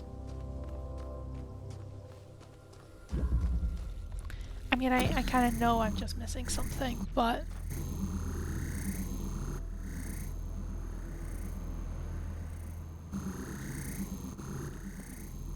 There's no other piece of wall that this can connect to, and I can't take it through the purple barrier. Okay.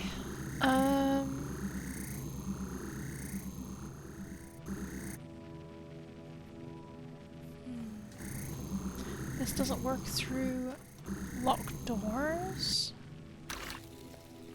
The only thing it does is open up the wall, but I can't walk through the wall.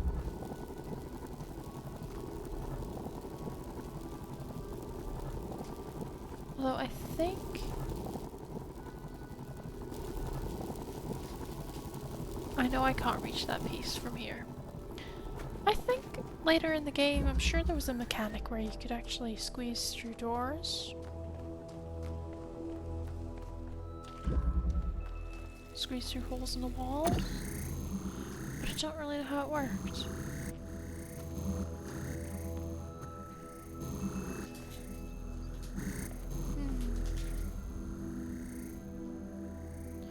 I don't think this can get used on anything else either, and I'm not seeing any further blocked walls I can unlock further up or anything.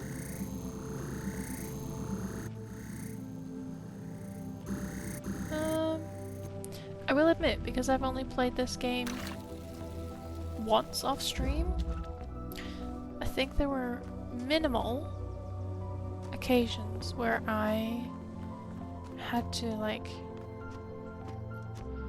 you know, use the hint system to just finish the puzzle for me.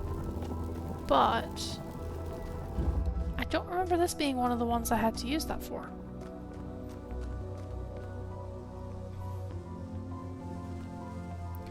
But maybe I did. It's difficult to tell.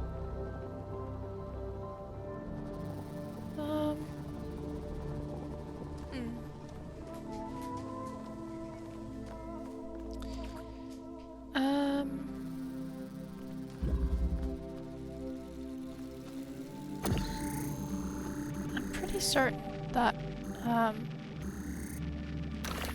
the hole here is that, like, this is not, I can't pull stuff through here because it's too far away from it. Same situation over there.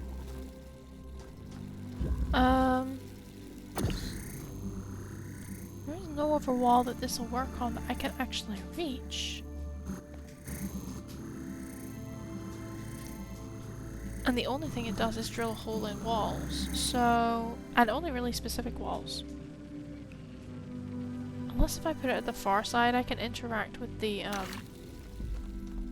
power button, maybe? Maybe that's close enough to turn the fan on?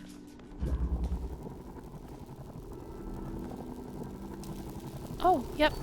There we go. Now the fan's on. I can make it through here. And we can go and pick up our blocker. Okay. See, I knew there'd be a way around this.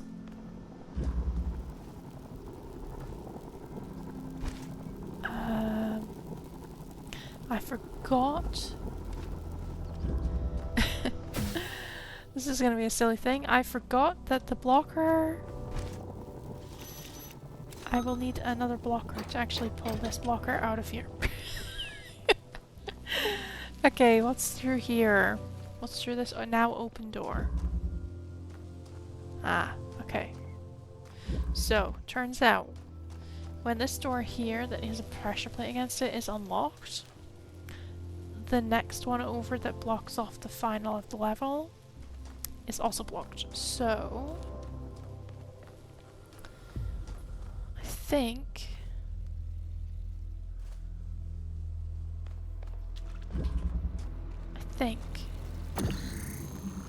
I'm gonna try putting a hole through that wall and see if the blocker can turn off the door that's on the other side of that hole, maybe? Oh, yeah, it should just be able to see it. Yep, there we go. Perfect. And now I have a second piece that can put holes in walls. Great. I'm gonna take it outside of this area.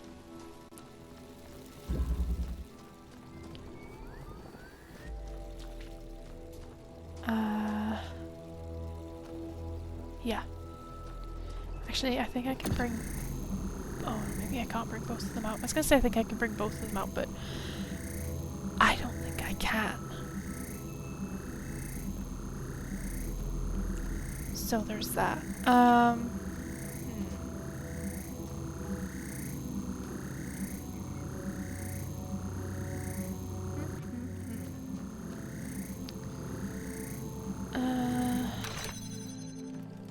So if I use that, then I have to find a way to get my door jammer out. If I want to unjam this door right here. Oh, no. Wait. Is there actually...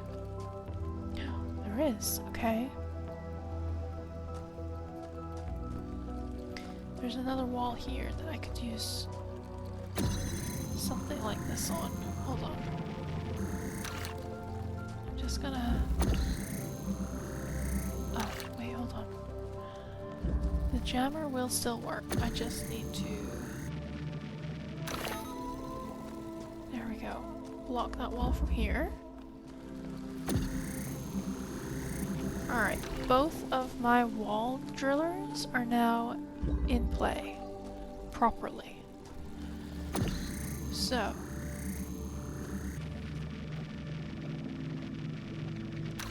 pop the first one, first hole here, and the second one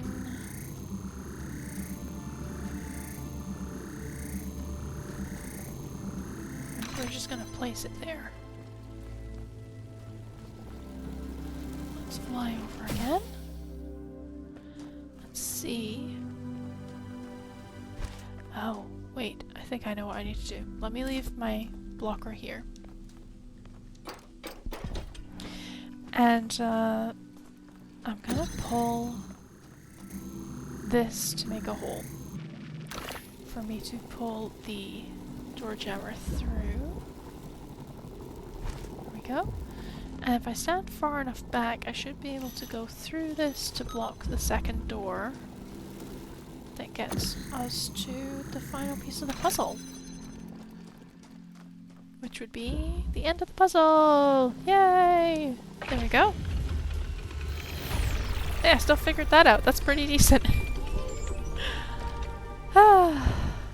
Any progress on the particle clouds, Melville?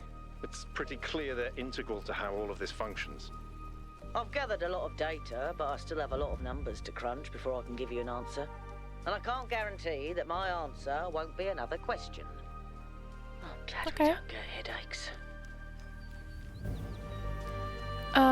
Byron. What's up, buddy? Hey, 1K. What do you make of this Miranda person? Going on what little we have, honestly, she reminds me of myself when I'd just been born.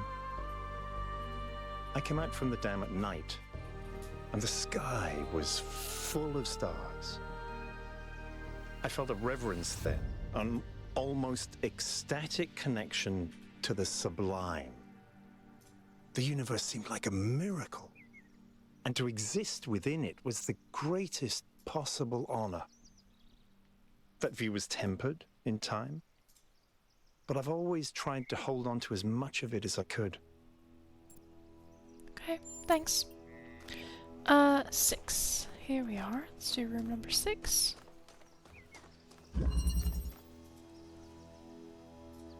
Okay, I see a fan, a ladder, a second fan, pressure plate for the second fan. Any equipment down here other than the fans? No. Okay.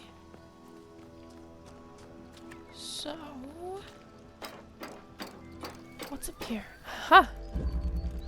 A wall, hole maker.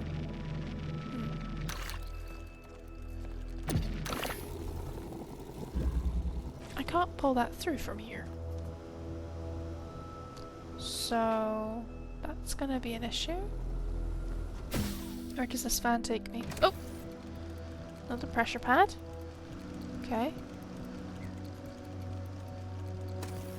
Oh, and another, hole in the wall issue thingamabob.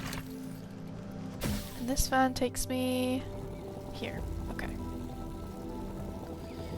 Where I originally was. Okay, okay, okay.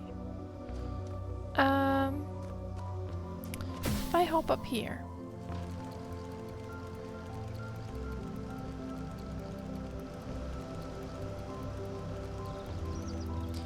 No.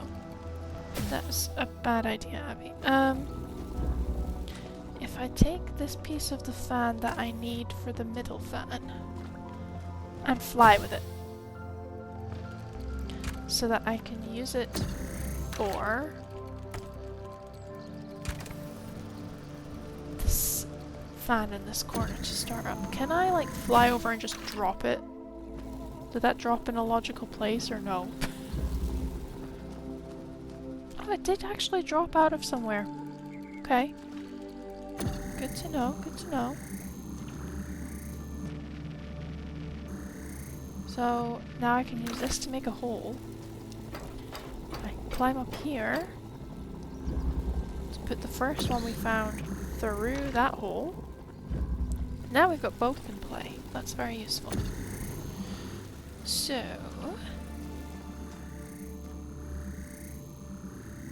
that means one of these can use to activate the middle fan, the other one can come with me to replace the fan piece that I need. And we're gonna fly and drop the fan piece in the middle of the place where we need it. There we go. Boom.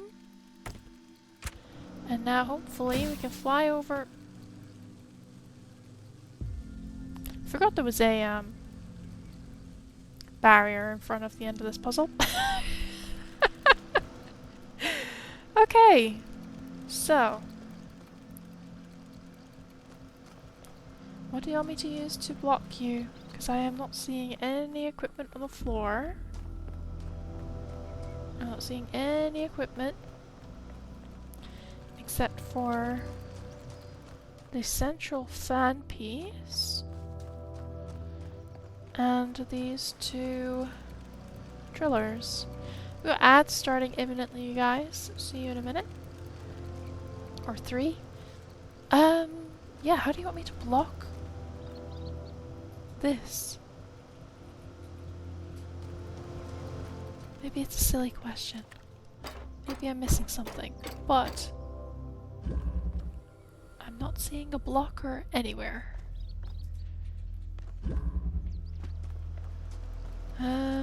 Oh wait. I think it's up there.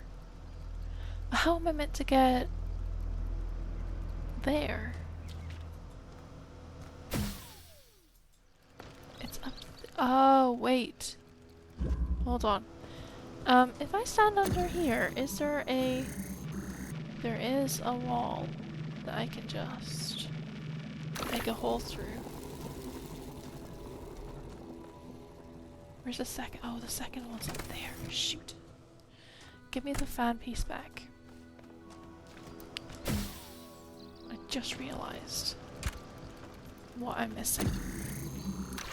And I just found my blocker that was missing. So, drop that in a logical place. I can pick it up. And then I can go stand with the other one and block, because this looks like it's double walled. There we go. Here's our blocker for this. I'm gonna put this one here. This driller is gonna come with me up to this corner so we can get our fan central piece back. And we're gonna bring this with us. So that now we should be able to finish the level. There we go.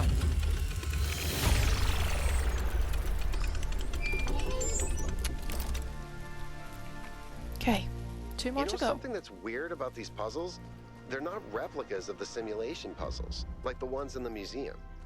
Wasn't there an artist who did an exhibition a few years ago that involved new puzzles of some kind? That was Barzai. It was called Trials of an Imagined Past. I tried to get you to come along. You thought it would be boring. That's the Were lab. they similar? No, not at all. Was it boring? I thought it was interesting. Okay. Oh, I see 7. It's flashing at me. Hello. Bye. Okay. Cool. Let's do room 7. I have the needle. Okay. This makes me think I'm gonna have to drill a hole in the wall in a very specific place so that something else can fit through.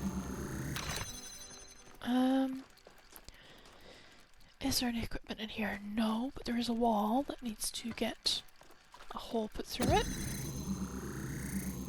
So I'm wondering... if I can... Oh no.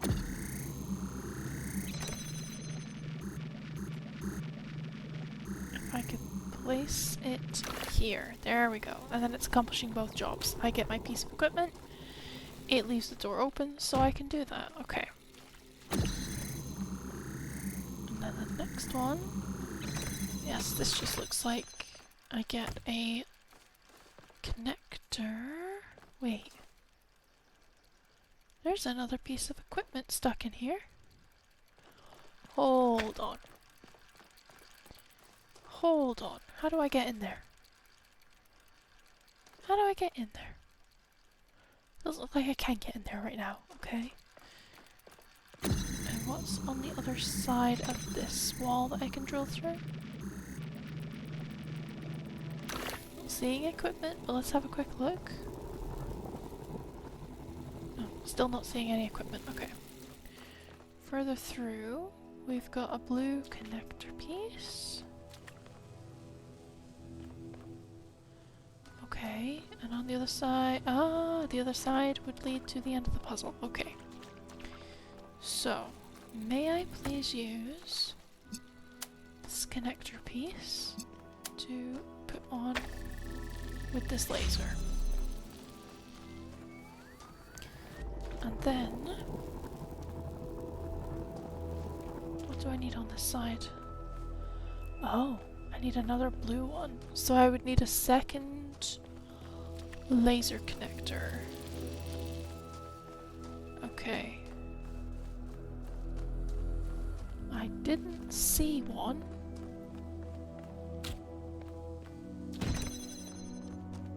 Let me use the block. Just to double check that I haven't missed any equipment on the other side of this wall. No. So it was just the single box that was through that piece of wall, and then through this piece of wall.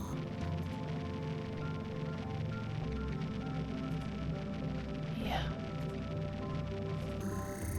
Oh, actually, you know what? I think possibly through this piece of wall, if I put it in the right position, if I put the hole in the right position, I might be able to connect that laser through the hole to also connect that that connector piece over there. But I at least need my door jammer to be free. And I'm not super sure... Oh, wait, hold on. I was gonna say I'm not super sure how to get through there, but I am. There we go. I just realized this is a short fence, so I can hop over.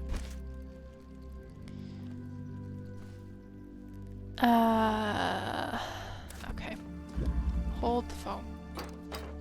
Where's my second? Hold on. My second wall driller thingamabob. Oh!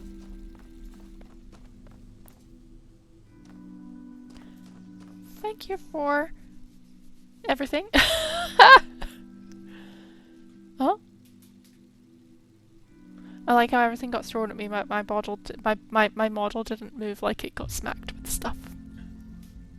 I think that might be because I screwed up earlier. I might have needed to reconnect my throwing system to my model. Whoopsies.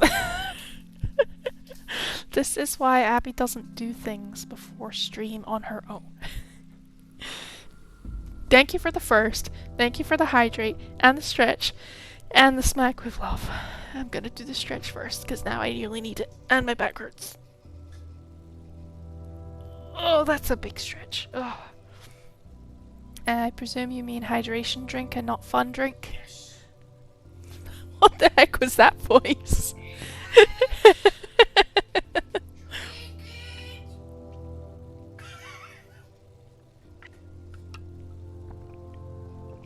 There we go. I have hydrated.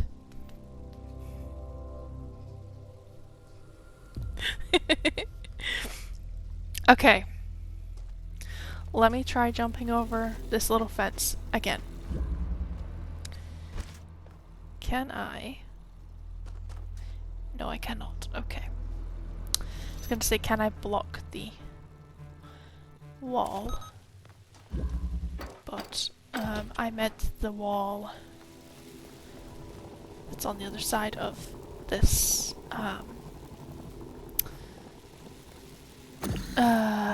words. I meant the wall that's on the other side of this wall that I can drill a hole through. That's the words I was looking for. And if I put... Wait, no.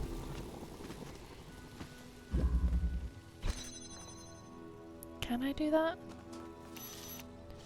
I can.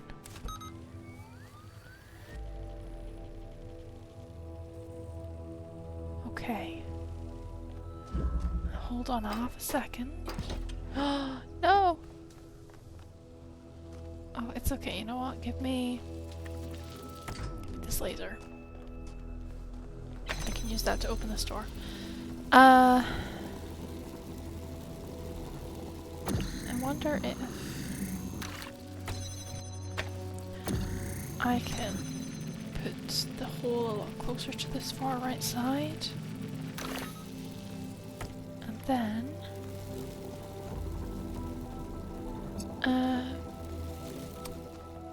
then this door is now locked. I mean unlocked, so that's good.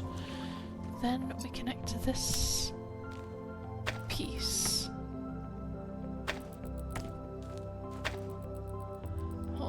Hold on. Where's the actual laser? And can I view it through? No. Hold on. Hold on a second. Hold on 1 second. I think this just needs to be slightly higher in the wall. Okay. Here we go. So now, if I can connect this to the laser over there, and also connect it to this connector, hopefully, maybe, there we go. There's the puzzle.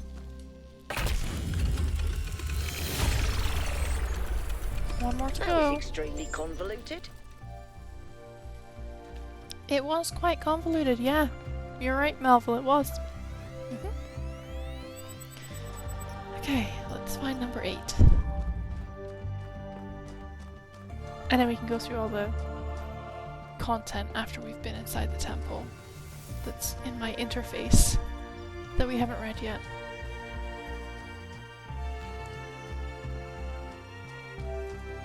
Statue! Where's number 8? Is it the other side of the forest? Possibly. Can I talk to Byron? No. Okay, that's fine with me. 8 is through here. Ah, the floating island. Kind of. Here we go. Seesaw. Oh, oh yay. I don't particularly enjoy levels named things like Seesaw, but it's okay, I guess. So, you are gonna sit here so that I can use this laser connector to connect the red ones.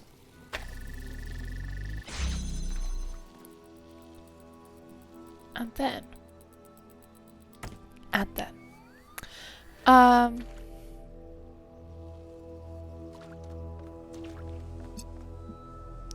then I need to use the blue one somehow.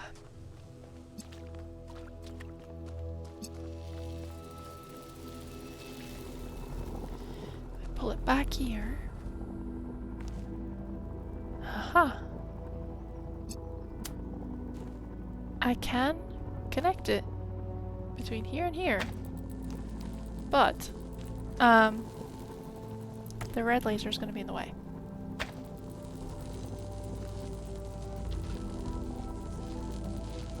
Which is a shame, because that's going to be a hassle. Okay. Ooh, wait a second. What if instead of that being open, we just put it... Oh no, this is not gonna work. Well, maybe it might work. I don't think it's gonna work, but it might. Connect the red here. I don't think this is gonna work. Loosen up the blue piece. No? Okay, hold on.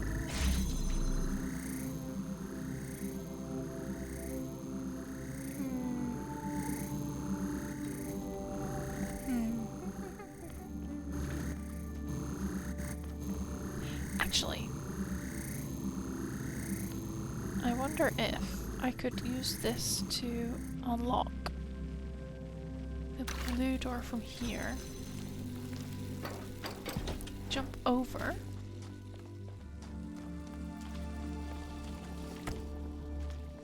And maybe, just maybe, what I could do is connect it weirdly like this. Nope. Okay.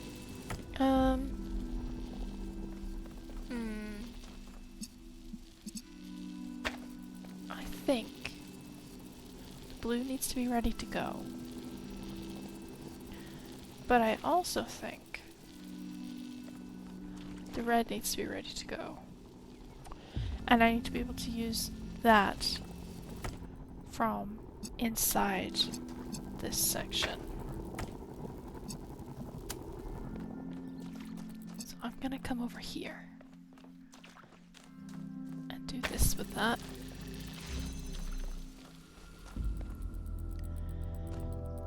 And then maybe, just maybe, what I do with the blue is I take this through here as far as I can.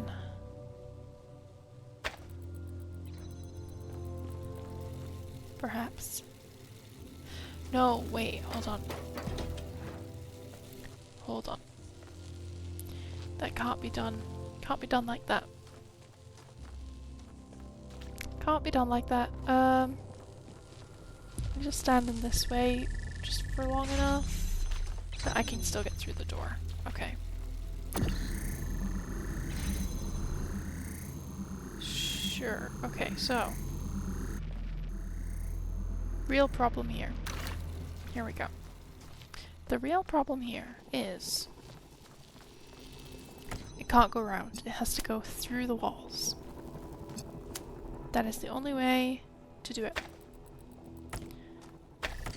Yes. However,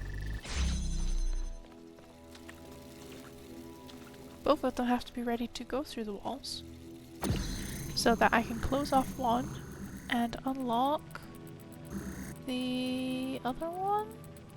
There we go. There we go. Figured it out.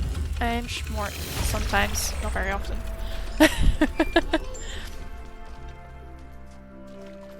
Have my moments. Okay, let's get to the bridge. So we can head into that massive looking tower in front of us. See what else the Sphinx has for us. Just assuming the Sphinx is in there, because I genuinely don't remember. But let's find out. Where's the bridge? Where is it? Still this way, okay. Where's my Tetromino bridge? This way. Ah, up here, maybe. Beyond this interesting statue. Oh, I see. I see the other end of it. Hold on. Hold the phone. Okay. This is where we came in on the transport system. Okay. I found the road next to it. That took too long. Okay, here we go. Bridge building skills, starting now.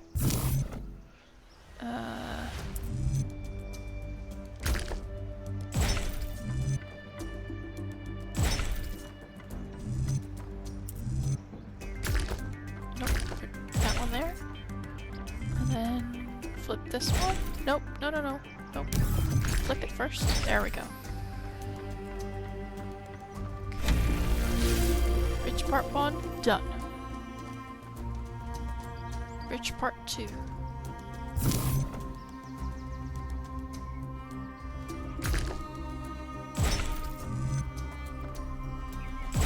Perhaps this is right?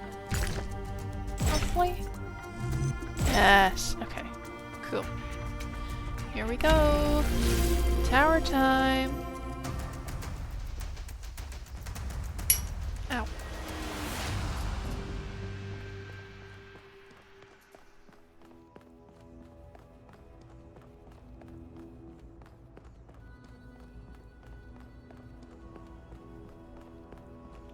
Tower time. It's anti-grav time! Please don't ask what that was. Halt, creature of clay. You have strayed from your garden and entered a domain that is beyond your ken. Turn back now, before you harm yourself and others.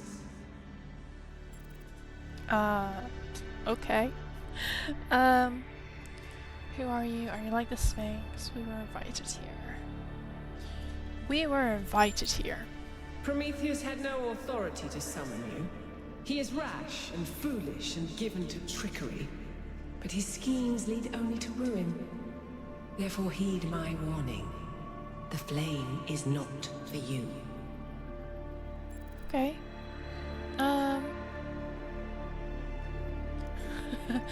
We'll consider your words. We need to know what's going on here for the safety of New Jerusalem. We need to know more about these technologies for the future of New Jerusalem. My goodness. So many hiccups tonight. We're not just gonna leave because you had a bad experience with a magic box. I'm sorry, this one's so funny because I'm pretty certain Pandora made the box. She's not the person that opened the box. We need to know what's going on for the safety of New Jerusalem. Your desire to protect your city is commendable, but you must remember that knowledge leads to temptation. Tempt me, baby, tempt me. Where's our big laser cannon?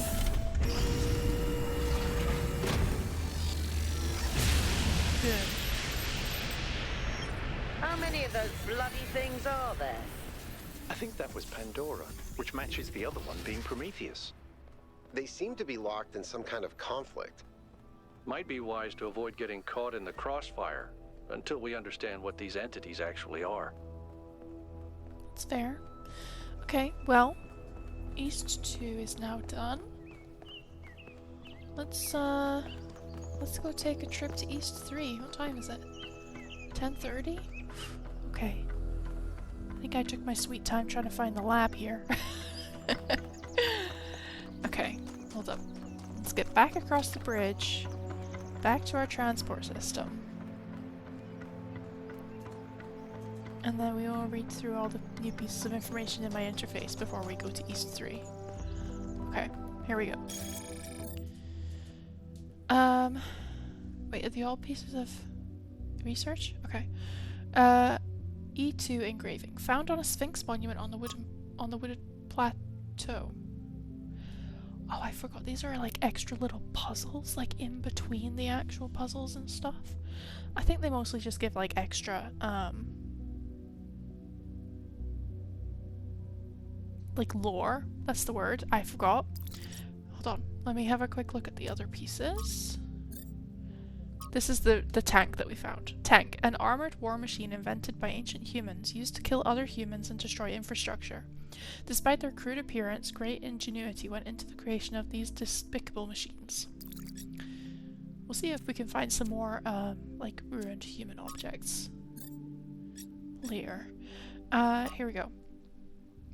Lost puzzles. Some of the puzzles seem to be disconnected from the rest.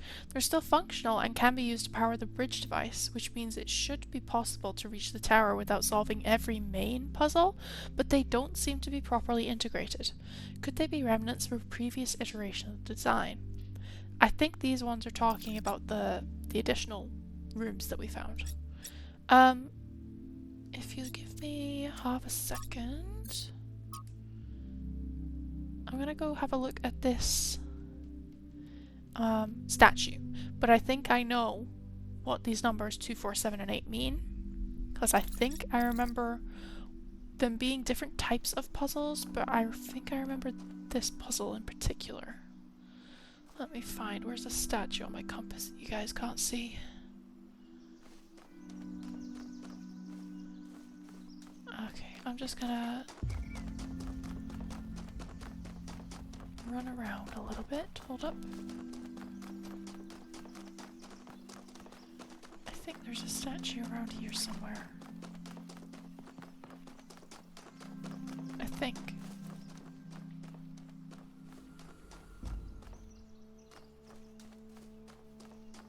Possibly. Yeah, I think up here.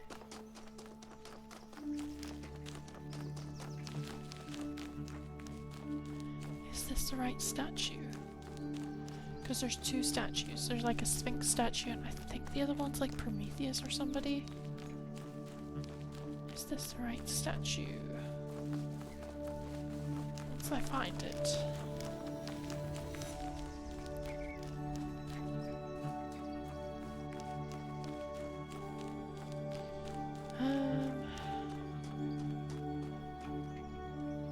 Over here. Here we go. Is this the one? No, this is not the statue that I wanted. I know what the statue wants to complete it, but let's go to the other one then. The other side of the map. Slightly other side. Here we go. here is... I know I'm running past people I could actually talk to, but here's our Sphinx statue.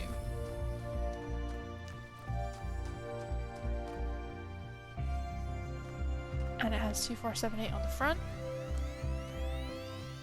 And that's the only identifier. So, I'm gonna go to those puzzle rooms in order. And we will see how this one works. Because I think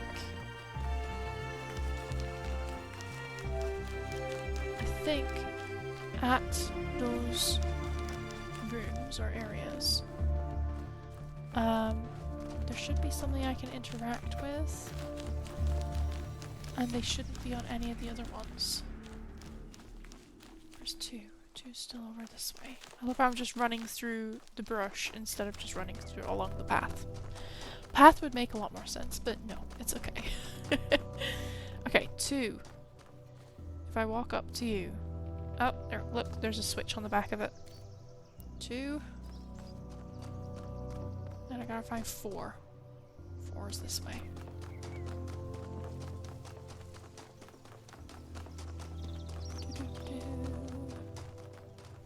Can't talk to Yakut. There's number 4. This is 3, isn't it? Yep. And 4 is still this way. Okay.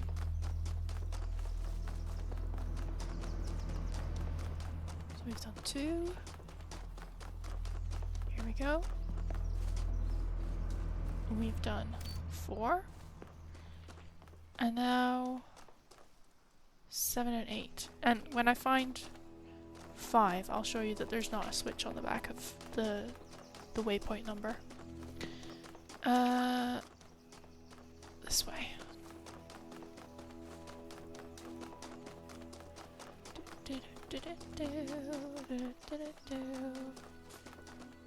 Still this way? Here, look, here. Here's number 5. Oh no, there is a switch on the back of it. Oh! I thought they only put switches on the back of the relevant ones. Okay, obviously I'm wrong. 7 is this way. This is 6. Of course, actually, now that I'm saying it, putting the switches on the back of all of them would actually force you to use your brain to be like, oh, there's only 4 numbers written on this, so I probably should ignore the other ones. Oh, hey, Byron. Let's talk to Byron. Hey there, 1K. Hello! What'd you make of Pandora? It's clear that there's some kind of antagonistic force in this place, something that doesn't want us to discover the purpose of the megastructure. Perhaps that's part of the testing. Or perhaps it's what's responsible for this state of decay. Okay. What's the symbolic value these entities we're encountering? That's a good question. Prometheus is often taken to represent freedom and progress, the ideals of the radical enlightenment. Pandora, on the other hand, usually represents the dangers of those very ideals, so they're counterparts, in a way. Okay. And the Sphinx? The Sphinx is a mystery. Fair. Does that mean that these entities correspond to these concepts? Perhaps. They certainly seem to act like it. But Athena isn't the goddess of Athens, and I'm not Robert Byron, although those are the origins of our names. Oh, I didn't know that. Where does myth end and history begin? We'll have to find out. Yes, we will. Thank you. Now I'm still looking for 7. 7. Okay, and then that leaves just 8 for me to turn on. Or, you know, flick the switch on. Anyway. 8. Oh yeah, I forgot 8 was the one across this little walkway. And we can talk to Melville? Al. We can talk to Al. What can I do for you, 1K? What do you make of Pandora? It's pretty clear to me that she doesn't want us to proceed with what we're doing. I find that deeply concerning. Fair. That said, there are clearly other forces at play here as well, so I'm trying my best to remain open to a more positive interpretation. Okay. One of these beings called us here after all. Exactly. But we don't really understand anything yet. No, we and this don't. Prometheus is suspiciously absent, so I remain cautious. That's fair. Thank you. Okay, I need to flip the switch on 8. Here we go. That's a nice sound. Nice fun sound. Okay.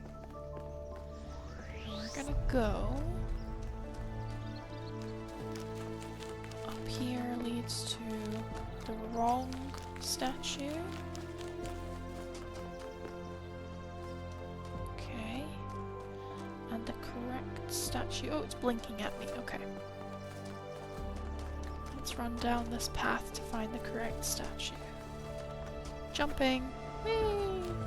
Woo! Whee! I'll stop. I'm sorry. Okay. Around this corner.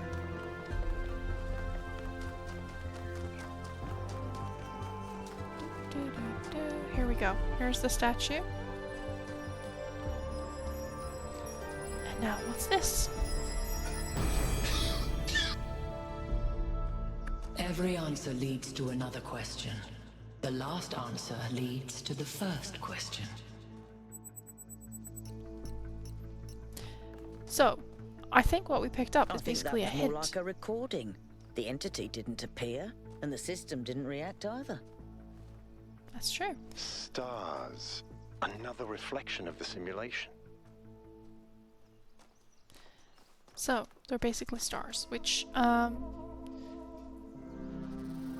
I don't think in this game they actually act as hints, now that I've said it. I think if I go and find the gates, possibly they have something to do with the gates? I don't remember. Like the golden doors? Down here. I don't believe I found them in this level yet.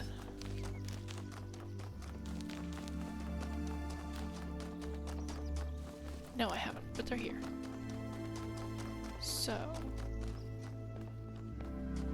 okay, I know. That has absolutely nothing to do with these. Okay, I forget what the stars are used for. Maybe they are used for hints in this game. I can't remember now. Okay, anyway. That's basically what some of the... I think actually all of the statues do. Is you solve the puzzle for them, and then you get a star. The reason I am not doing the other statue, the wrong statue that I kept referring to it as, is because this statue is a whole lot easier to deal with and put 2 and 2 together with, because I can literally just go, oh, I need to do something with those numbered. See, here's another one. Here's another star. Just out in the open. Wait, no, that's not a star. That was a piece of flame. But they look the same. Interesting. It's been so long since I played this game. Anyway, when you finish the puzzle, you get a star.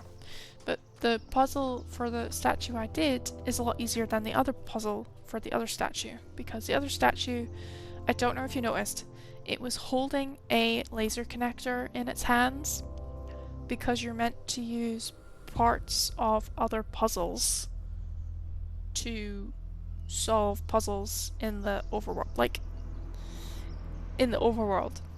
This is why I didn't fully do like all of that stuff in the first game, or like 100% my stream playthrough in the first game. Because there's actually quite a few puzzles that you can do where if you go into room 1, 3, and 6 or something, they like face each other, or they face a certain piece of equipment that's required to connect up to like this statue in this game to finish that statue's puzzle. And then it gets even more complicated, so it's kind of like, let me just do the base game. You don't really miss very much. It's not like there's lore hidden behind it most of the time. I think it's literally just, here's a star because you finished the like really difficult versions. The difference with the stars in the first game is that some of them could be found within levels.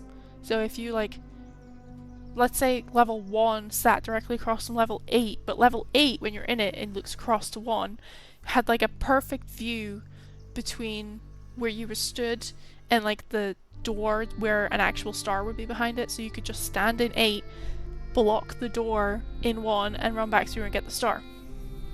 They just made it more complicated, basically, here. Although there were a couple, like, overworld stars you could get in the first game, they just went mostly overworld with the stars here. I don't think there's very many, if any at all, in the second game that are actually physically inside levels. But anyway, I am rambling. Here we go. Stars, another mystery to solve. Oops, that was the wrong button. I've discovered what seems like another mystery to solve. Stars, clearly inspired by the simulation, which are gained by solving puzzles related to these monuments to Pandora, Prometheus, and the Sphinx. Perhaps these stars are somehow related to what Yassss dubbed the Astronomical Temple. Okay, we also have some social media to catch up on. Some socimead. Lithransia. Guta, 972. So, 1K found a recording of Lithransier, and what an old recording too. I know he's one of the first companions, but I don't actually know that much else about him. Don't think I've ever seen him around either. Can someone explain? Neve, 11. Lithransier has always had an unusual perspective, even in the very beginning. He travelled a lot, sometimes leaving for years. He built a kind of mobile recharging station, so he didn't need to come back to the city as often, although it was quite risky as the solar panels had a tendency to break rather quickly. But he had no problem taking risks if he felt they were necessary and exploration was necessary to him. Lithransier would record his thoughts as he explored and then publish them when he returned. Over the centuries, he accumulated a group of admirers, or disciples if you prefer. In the period of crisis surrounding Athena's disappearance, they left the city, headed into the unknown, and we haven't heard from them since. Is the recording I found one of those he published back in the day? Neve. No, not as far as I can tell. Perhaps it's something he decided to shelve, or something he only shared with close friends like Athena. Guta. Thank you, that was informative. Okay, The Mystery of Miranda.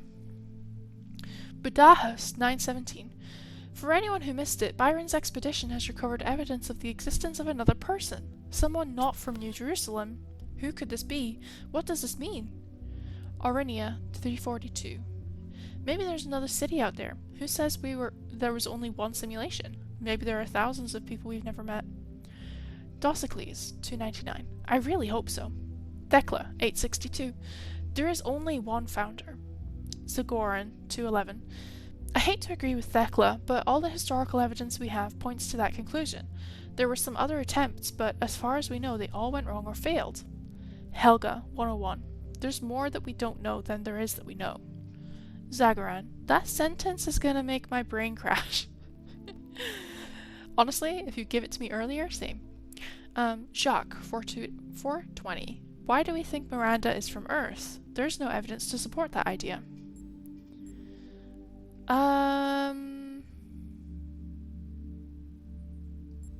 I'd like to hear more about these other attempts to save humanity. Zagran. Some people affiliated with the Institute for Applied Pneumatics tried to set up a secondary site at another dam, but after about a century, the dam collapsed and took whatever was happening inside that system with it. Not the hiccups again. Mitku, 166. There was also a similar attempt by another organization, but without the test of free will that Alexander Drennan devised. According to Lithransier, it never produced a viable mind before it ran out of power. Could there still be others out there? Zagaran. Theoretically, yes, but even our dam would have collapsed without extensive repairs, and even a nuclear power plant would have run out of fuel by now. Okay. The Progenitor Portrait Series. Rodamne, 727. Hi everyone, this is the latest in my portrait series. I've always had a deep respect for the progenitor, Alexander Drennan. She didn't just create the Founder and save humanity, she also tried to instill us with a sense of beauty and wonder. Quote, "It was good to be human." Alexandra Drennan. Neve. As usual, please keep in mind that we should focus on engagement with the work. Don't ask yourself whether it's good or bad, but how it makes you feel. Budahas. Beautiful work, Rodamne. Gives me a bittersweet, wistful feeling. She must have been a great person. Jefferson 367. To me, it really captures her bravery in the face of what the cosmos had thrown at her. Thekla. It's well done, but I'm not sure it's appropriate for us to depict the progenitor in this way.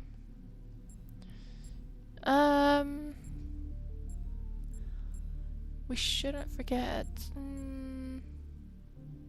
It's important to remember she was a real person.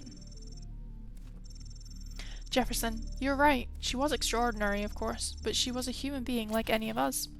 Thekla, I don't think you can say the progenitor was like any of us. That's like saying the Founder was like any of us.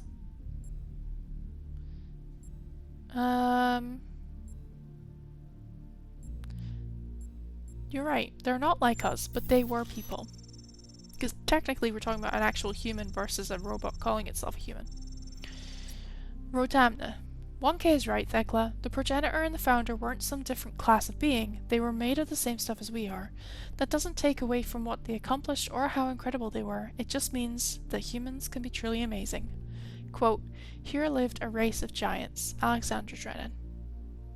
Okay, and we have a private message from Doge, connecting you to a friend. Doge, 666. I've relayed your responses to my friends, and they have reached certain conclusions regarding your character. Would you like to hear them? Yes, go ahead. Doge. Very well. Unfortunately, while they found you to be a person of great interest, none of them is willing to make your acquaintance at this time. Why did they come to this conclusion?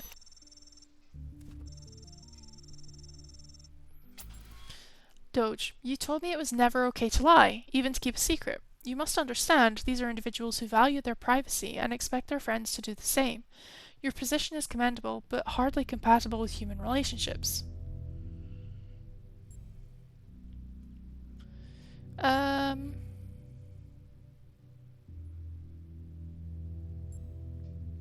I mean, it depends. I'm gonna say, please, I really think it's okay to lie to protect someone. Doge, that would reassure my friends substantially. I'm just not sure I believe you.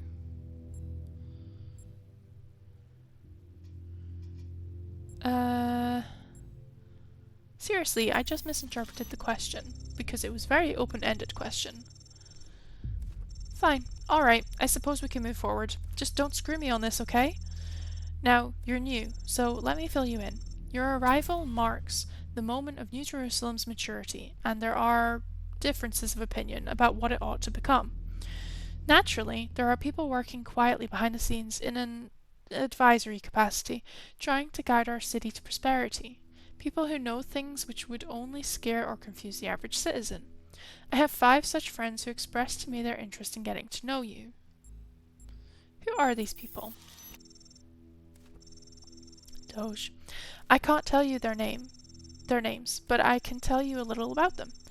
The first is an engineer by trade, tends to see the world as a puzzle to be solved. The second is a scholar of some repute, thinks the big questions have answers in our code. The third is, well, it's hard to pin down, a practitioner, let's say, of the esoteric arts. The fourth is a member of the political establishment, and the fifth, well, the less I say about them, the better for everyone. So, is there someone you think would make a good match? I want to know the one that's hard to pin down. Yes, in fact, you both frustrate me in exactly the same way.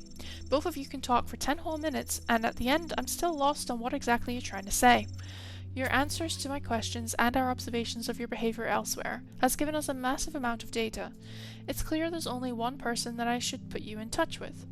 You've shown compassion for your fellow humans, and open-mindedness to the point that your brains might fall out. Your support would mean a great deal to my esoteric friend. They won't be pinned down on how New Jerusalem should grow, except to say that it shouldn't be pinned down. On that, they're absolute. Are you happy for me to put you in touch? Yes, please do. Doge. Okay, I'll send an introduction in due course. Okay, cool. I just got an achievement. I definitely did absolutely nothing with this secret underground stuff last time. Okay, here we go. Let's go to East 3.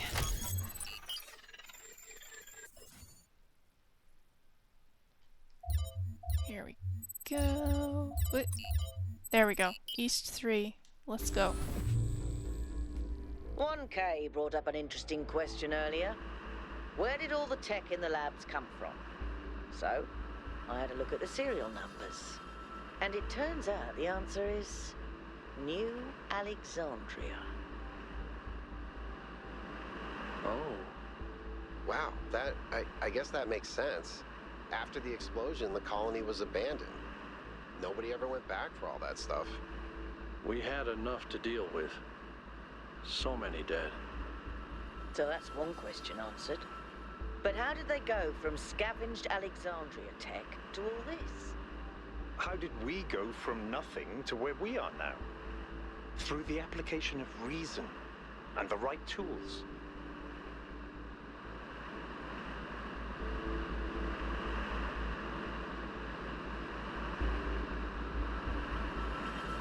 Whoa, that's a big... whatever it is. Kinda looks like a spike bomba. But I don't know, maybe somebody from a certain distance could see it as a star? I don't know. Look at it, it's huge. Look at the size of that structure. How does the material support so much weight? Is it the same stuff as the other buildings? Yeah. I know it looks like some type of concrete, but the molecular structure is completely different. Whatever it is, it's a lot stronger and less brittle. Are the labs made out of the same material?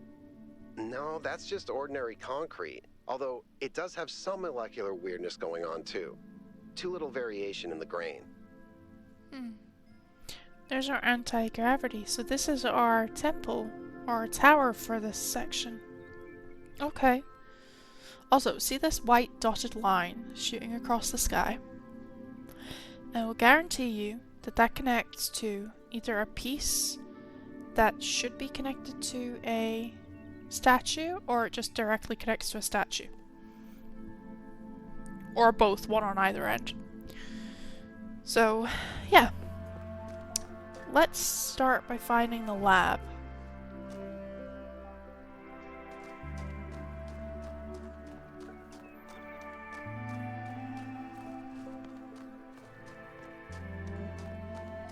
Just gonna run, make this faster.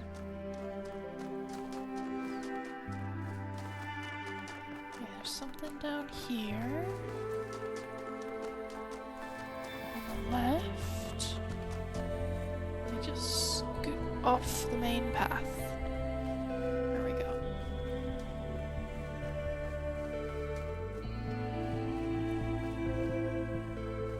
Oh wait, hold on. I think these are the golden doors for this level. Possibly. Possibly, anyway. Here's the entrance. Oh, it's here. Oh. This is one of the secret sections. Okay. Question marks. Looking for more questions. Oh, there's a little fox running away. I didn't even notice that. Okay. There's another question mark here. Over here. I'm gonna assume... Oh! Hello! Found the lab. That was nice and fast. These labs seem to be everywhere, but compared to the technology we're seeing above ground, they're downright primitive. Are we even sure that the labs and the puzzles belong to the same people? There seems to be a connection between the experimental setups in the labs and some of the puzzle technology. Correlation does not necessarily imply causation, though. True. But just because we don't understand the connection, that doesn't mean it's not there. What we have here is two things that reflect each other. We just don't understand how that reflection works or what causes it.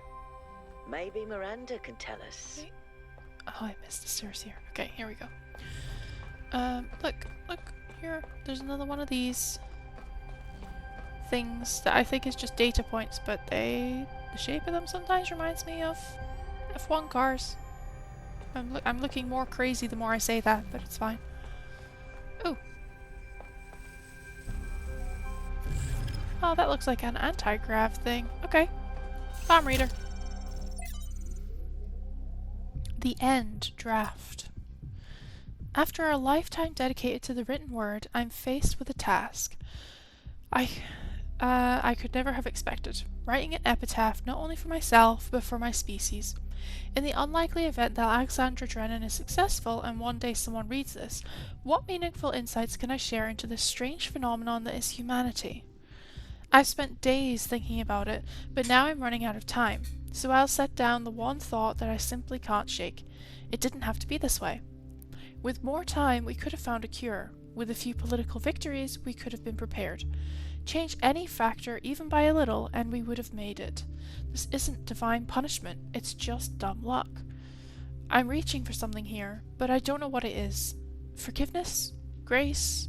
Acceptance? No, I hate the idea of accepting this. Hope, maybe. I feel like the story is unfinished. Maybe it should be. No epitaphs for humanity. I pray Drennan is right. Miranda, it didn't have to be this way. Failed to load profile, and yet it was. Okay. Charon, or Charon, or Sharon. I'm gonna go with Sharon, because it sounds the most name-like. From 51 Tales by Lord Dunsany. Sharon leaned forward and rode. All things were one with his weariness. It was not with him a matter of years or of centuries, but of wide floods of time, and an old heaviness, and a pain in the arms that had become for him part of the scheme that the gods had made and was of a piece with eternity. If the gods had even sent him a contrary wind, it would have divided all time in his memory into two equal slabs. So grey were all things always where he was, that if in any radiance lingered a moment among the dead, on the face of such a queen perhaps as Cleopatra, his eyes could not have perceived it. It was strange that the dead nowadays were coming in such numbers. They were coming in thousands where they used to come in 50s. It was neither Sharon's duty nor his wont to ponder in his grey soul why these things might be. Sharon leaned forward and rode. Then no one came for a while. It was not usual for the gods to send no one down from earth for such a space, but the gods knew best. Then one man came alone, and the little shade sat shivering on a lonely bench, and the great boat pushed off. Only one passenger. The gods knew best. And great and weary Sharon rode on and on beside the little silent shivering ghost. And the sound of the river was like a mighty sigh that grief in the beginning had sighed among her sisters, and that could not die like the echoes of human sorrow failing on earthly hills, but was as old as time and the pain in Sharon's arms. Then the boat from the slow grey river loomed up to the coast of Dis, and the little silent shade, still shivering, stepped ashore, and Sharon turned the boat to go wearily back to the world. Then the little shadow spoke. That had been a man. I am the last, he said. No one had ever made Sharon smile before. No one before had ever made him weep. Miranda, there is an obvious and perhaps intended interpretation, that this is the end of humanity, and the last shadow is the last human to live. But another interpretation is equally possible. Thank you for the headpads! That humanity has achieved immortality, and the last shadow is the last human to die. I prefer the latter. That's fair. And Noema Project 4. Progress notes. Trial 803. Version 0.08 unsuccessful. Same problem as with Trial 108. Repeated all calculations. Same result. Weird. Trials 804 to 891. Experiment modified to gain further insights into unexpected error. Inconsistent results. Trials 892 to 937. Simultaneous trials affecting each other via unknown mechanism. What is going on here? Okay. There has to be somewhere for schematics, yes? No? Maybe? I'm gonna just have a look, see if I can find another palm reader. You deserve them. Aw, thank you. I hope you've had a good week, by the way. And it's not been too sucky at work, and it's not been too long. You know what? There might actually not be a palm reader for schematics in here. Okay, well, we can leave the lab then, because I already dealt with the palm reader here. I think I came in here. Yes, yes I did. Came in on this side. And up the stairs we go. Up the stairs we go. There we go. Okay. I think there's something at the other end of this walkway. I don't know what, but there's something.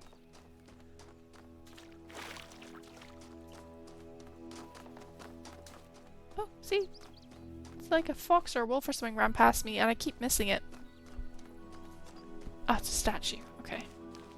Here. I might actually be able to show you easier here. This is what I was talking about. See this statue? If I can stand like here.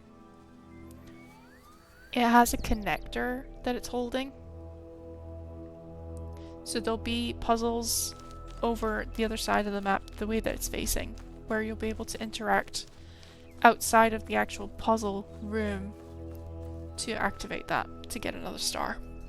So yeah, doing pretty good. Took a week off from work and it's been really great. Oh, there is nothing better than taking time off of work. That is peak.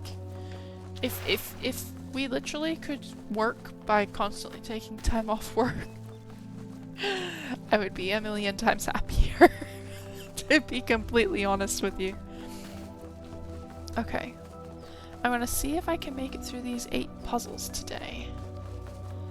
And maybe we can activate this 3rd tower. And hopefully we can do that before it's midnight, because that would be very nice. It's currently just about to go 10 past 11. So hopefully... Puzzle 1. Where's puzzle 1? Hopefully we can do it. Puzzle 1. Where's puzzle 1? Let's just hop over here. Where is the sign? Here's the sign. Ah, puzzle 1 is this way. Okay. Ads. There we go. I was thinking there should be ads coming up really soon. Got ads in a minute, everybody. Just a quick heads up. Okay, 1 is this way. I just like running between them because I feel like the walking speed is fine, but if I walked everywhere, it would take forever to go all around it. Okay. Inversion. Oh, yes. This was also a new thing that they did. So, see how the one I'm holding is flashing blue and red? If I connect it to blue, I will be able to, that was a crow, open up this red door because it changes the color you're connected to on the laser. Confusing, but you know, you get used to it. That's all I can say. There we go. Maybe this one. So I assume I need it for around here. Red. That means I need the blue one. There we go. Cool. Puzzle finished. That was fast. But yeah, I hope you had a good week off. Sounds like you did. I think about New Alexandria all the time. But realizing this place was built on its bones just brings it all back even more. We were so optimistic when we started. So full of ourselves. We thought we could accomplish anything. And then, in one single moment, it was all gone. I remember a flash, and then just lying there, realizing that my legs had melted. I tried to pull myself away from the fire, but the servos in my arms were broken. If Eustathius hadn't found me, sorry. Just some old scars. Okay. This is just a normal laser connector, so we're gonna open up the blue door with it. And then we're gonna take our color changer. And we're gonna connect the red door. Actually, probably should just connect the extra laser to the red door and leave this in view of the walkway that we're about to go down. Let's connect to this red one. Oh.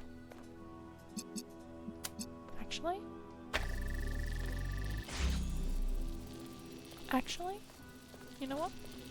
Didn't need to do that. Hold up. I need the blue to go here so that I can do a couple things. Actually, hold on. I'm gonna connect up to this laser as well so that I can connect this door with that simple laser connector so it remains open while I take this away. And I'm gonna connect the red laser to the blue door. There we go. Boom. 2 out of 8.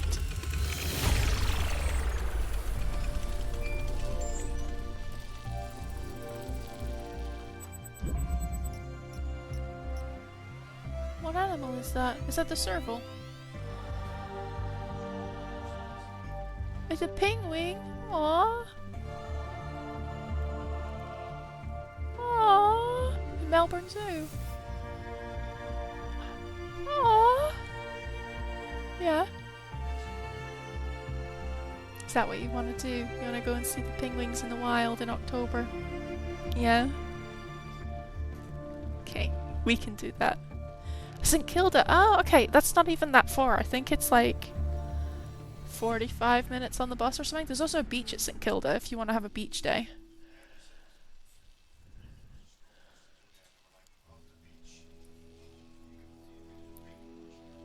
That's cute. I want to go penguin watching on the beach at St. Kilda. Yeah. I'm just going to take that as a good sign. Number 3. Where's number 3? Probably should go back over here to find the board. Here we go. 3, down here. Yay!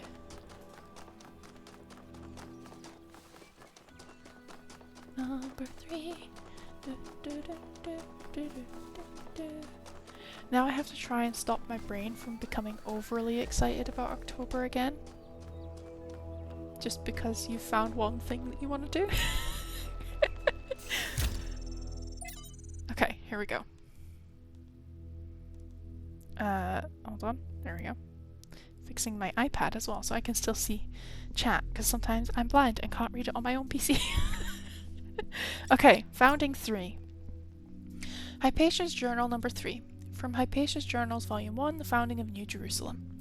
Day 42. We broke ground on the first of the permanent structures today. A large hall that will eventually be converted into a performance and exhibition space. My idea. Although for now we'll use it as a workshop. It's strange, this place.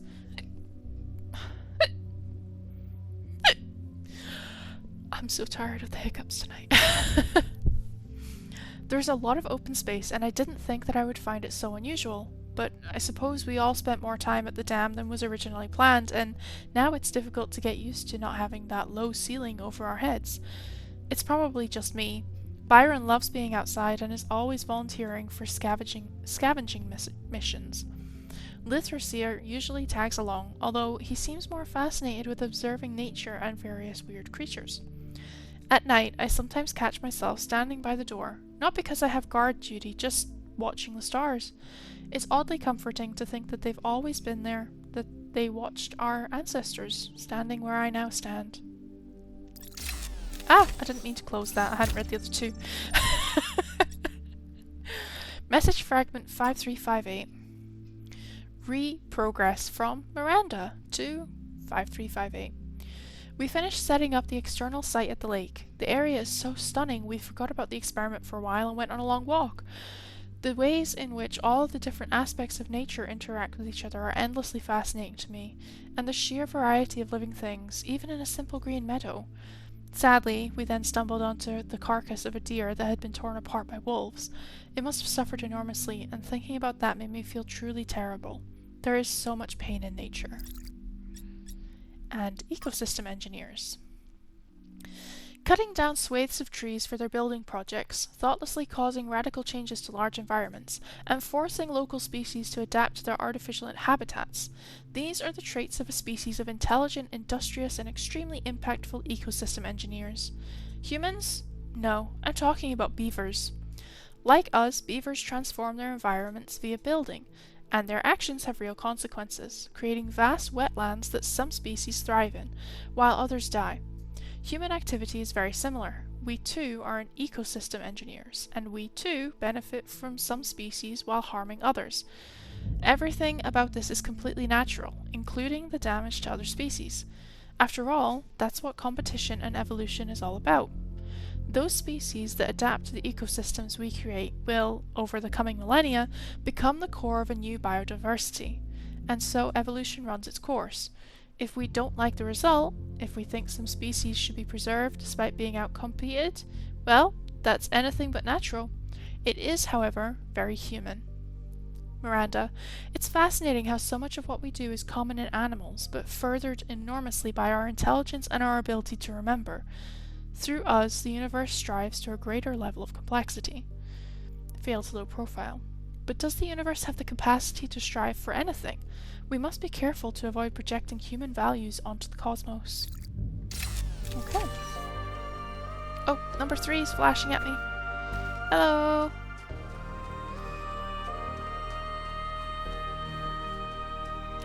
Here we go. There and back again. A Hobbit's Tale by Bilbo Baggins. Oh. A hobbit hole. Oh boy, there's a lot going on here. Oh no. Okay, hold on. So, how did I get through this door? Ah, okay, I see. I can connect.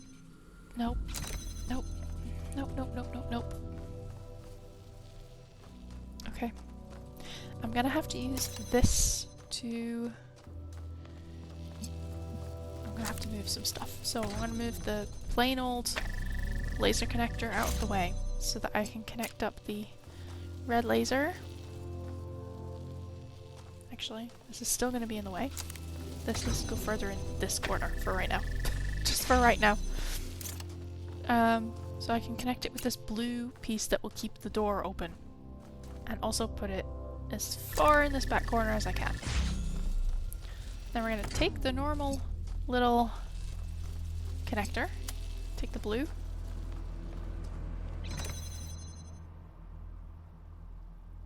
am I going to take the blue? I don't even know if I'm taking the blue anymore.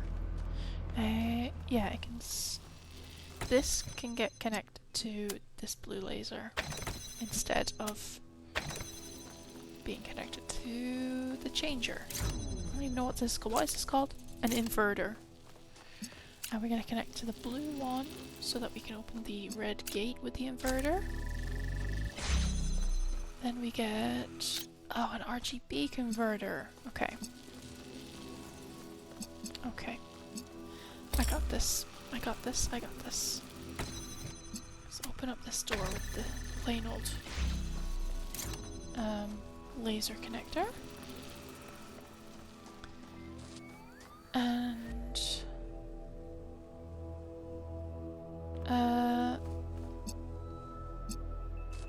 ooh, okay. Red connects to blue. That'll keep that open long enough for me to take this away and connect the simple connector to this door again. So I can bring everything back through that I need. Hopefully. Okay. Aha, I need to connect it to green. So, blue, red, Looks green. There we go. 3 out of 8 done. Well done, 1K. Keep going. Number 4 is on the right. Okay. I'm just assuming we're going up here. Following the path. Let's see if we can find another board. Hey, look, it's a little bunny. Oh, it ran head first into the rock, but it was a little bun. Okay. Room 4. Refraction. Okay. We've got a red gate door and a blue gate door. We're gonna have to open the red one first because I only have a blue laser. And this little inverter buddy. There we go.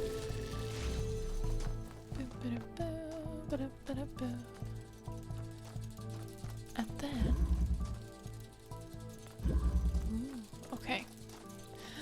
I feel like I could just do this now and just be done with it, but wasn't there something further over here? Oh. So I could spend time opening up this to get the red laser.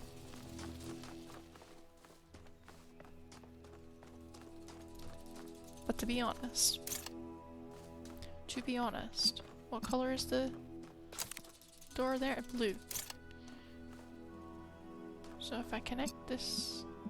oh no, you know what? I'm gonna have to do that. Okay. Red's gonna connect to this blue gate.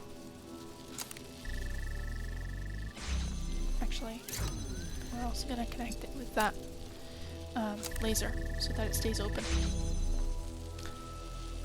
And then I can take this,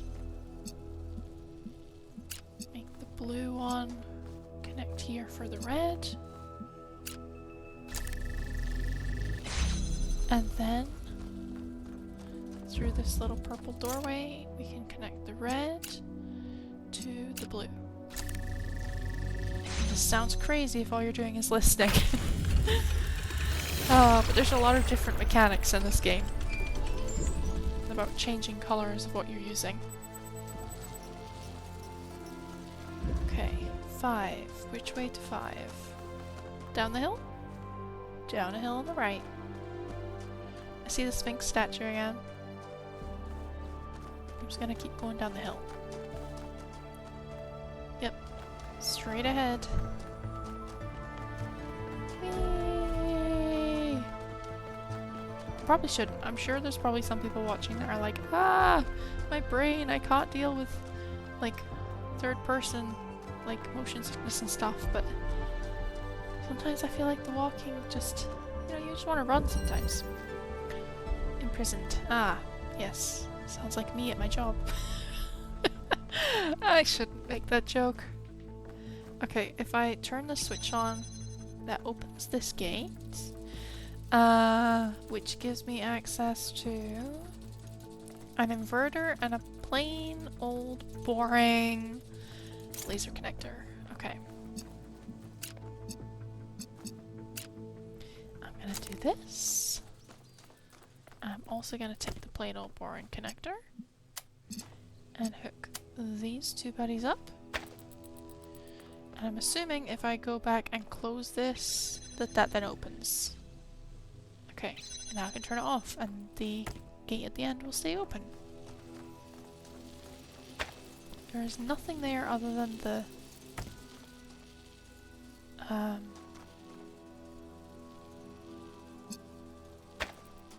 inverter. So I think I need to use the inverter here to open this gate.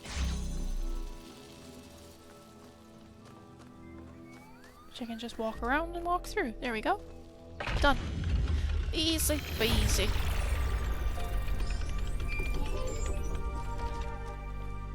I sent the drone to have a look at one of the other puzzle clusters. It seems they remain inert until they're connected. I uploaded the pictures to the log. Should we check them out with the VTOL? Let's conserve fuel as much as we can. There's no point in going there if it's all dead. Okay. Let's see if I can find number 6.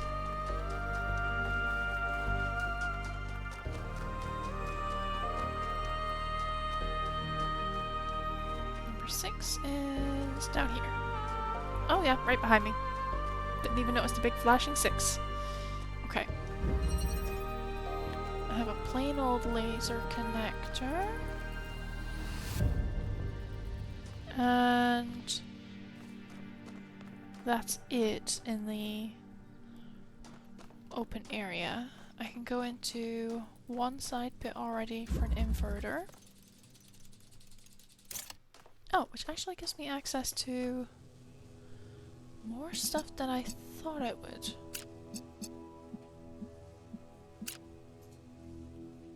Interesting. I'm gonna set this as far back as I can put it. And also connect the plain old laser pointer.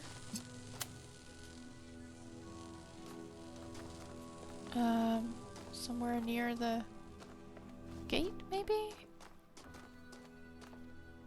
Oh. No, can't do that. Well, I mean, I could do it, but it would have to go, like... Or would it have to go, like... there? I don't know... I mean, maybe I could do... that. Okay.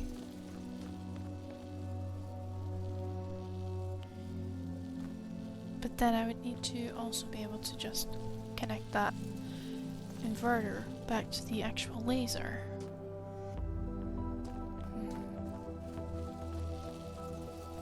I clearly need to be able to pull both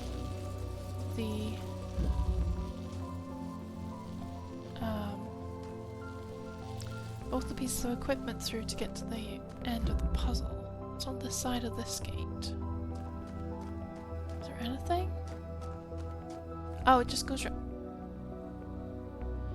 It just goes round in a circle. Okay. Give me this.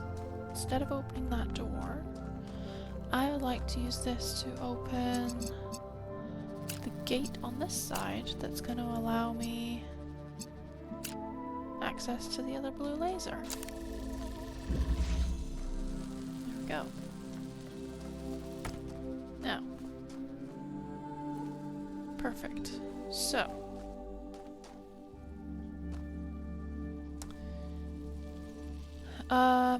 On that front,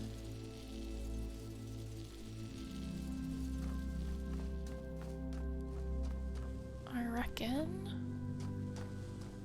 I'm gonna need to have the red hooked up.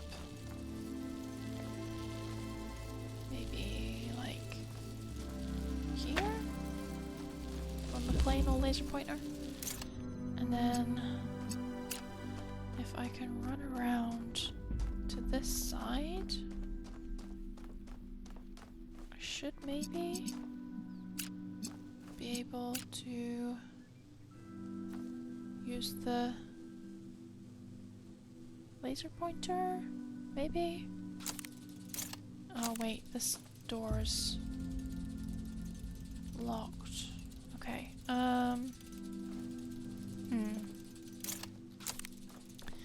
let me reconsider this right now.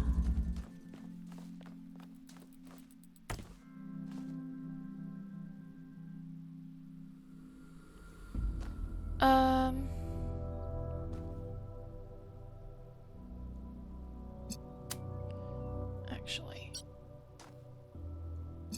blue and the red.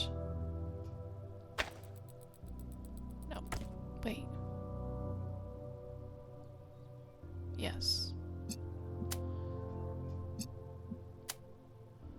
Actually, I don't need it to be connected to the red, but I do need... Yeah, no, I do need it to be connected to the red. Hold on. Hold on, let's take the inverter places. Taking the inverter. would have to be set really far back to be able to connect to both, but I'm gonna try it. Blue, red, stand as far back as I can. It's probably like not quite there. Like there? And we're gonna use this first of all.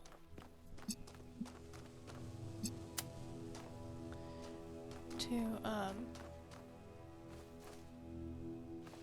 nope, can't even do that.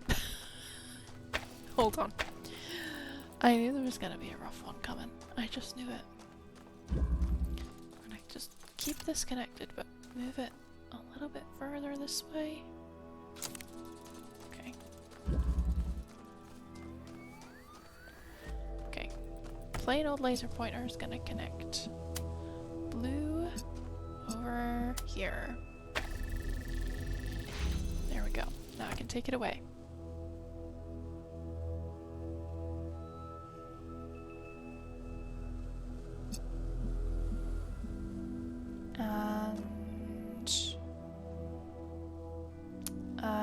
Well, I know this needs to be on the other side of this gate, so I need to be able to open this gate at some point as well. So...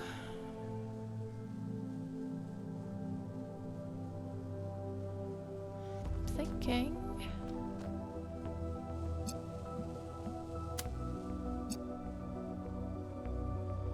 maybe if I place this, like, here,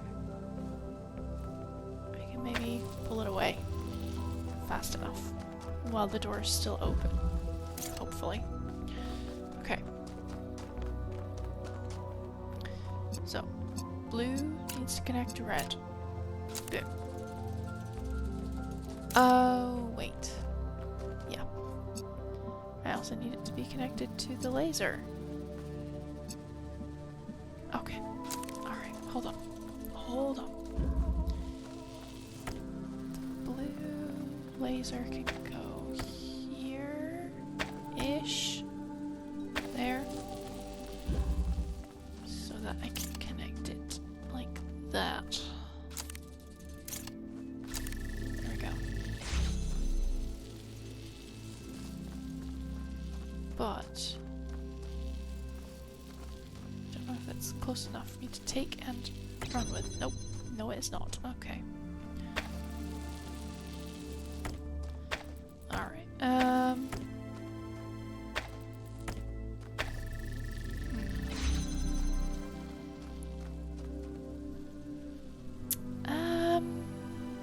Best plan here. I don't know that there is a best plan.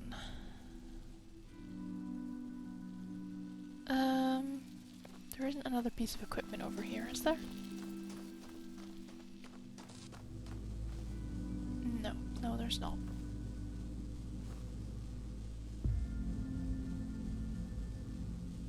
There is, however, stupid as this is gonna sound, there is a way to open the door where this laser is visible from.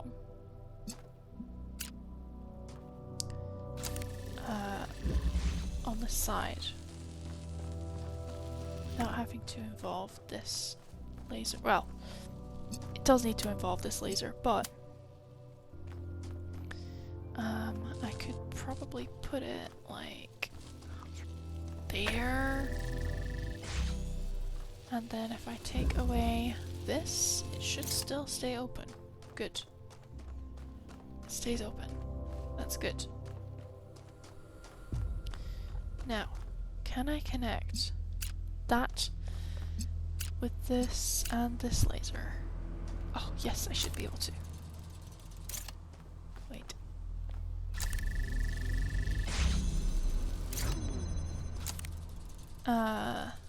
Yeah, that's not the best plan in the world. The blue laser pointer is gonna have to come further back. Hold on. Yeah.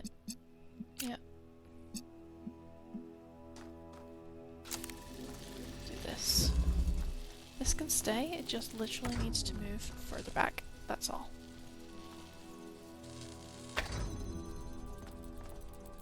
Pick that up.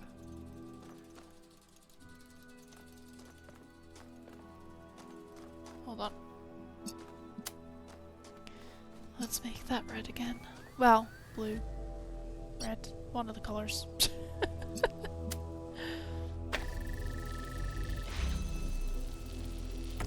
Okay.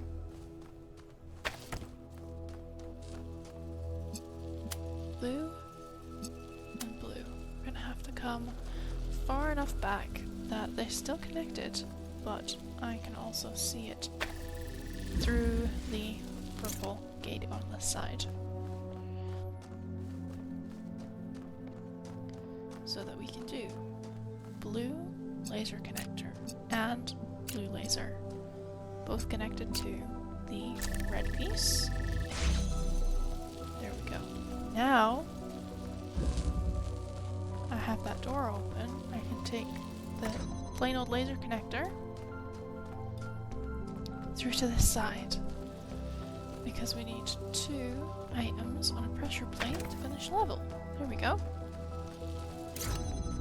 Not that hard when you figure it out, but it's just getting there sometimes first. Okay. 2 to go.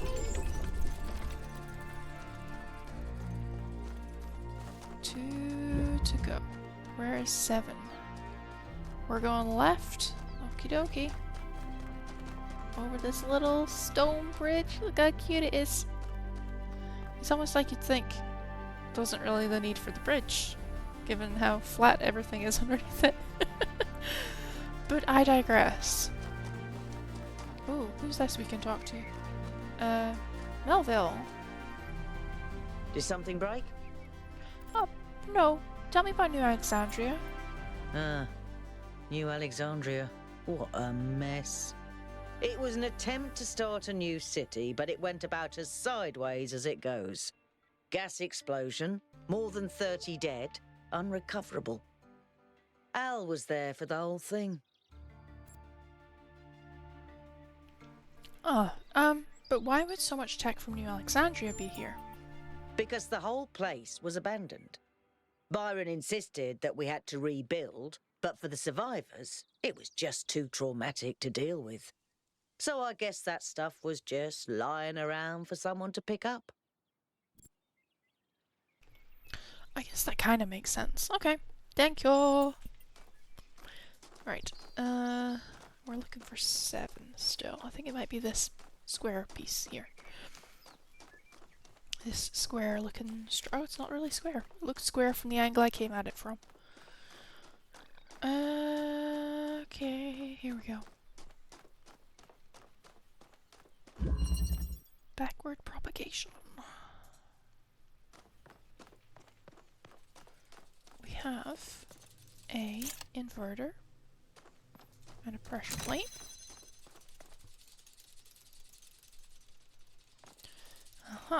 Okay. And a second inverter with... oh. Okay. I know what I need to do. I need to do something and then shift it around. So we've got a red laser here.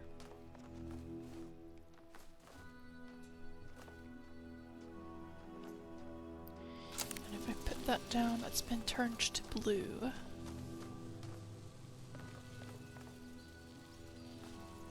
Oh, but I can't really take that anywhere. Hold on. I know what I should have done when I was through the other side. Hold on. Because this is a red gate to a blue laser. So, if I just connect the red gate to the inverter that's gonna be blue, and then I can come... you know what? I may as well also... no. It's gonna be a... yeah. Yeah, it's okay. It's okay. We can work with this. It's fine. Let me pick this up. and move it so that it's actually in a sensible place. Although, admittedly, not that sensible. Are these the only two pieces of equipment I have? We've got just a blue gate opener here, connector, and a red laser.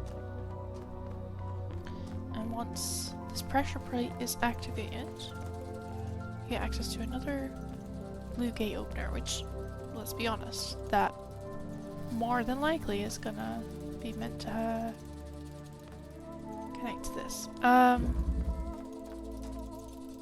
And we have another inverter on this side with a blue laser hidden behind a red gate. So, the other thing I should have done is connect the blue laser to it. Okay, let's try that again. Boom.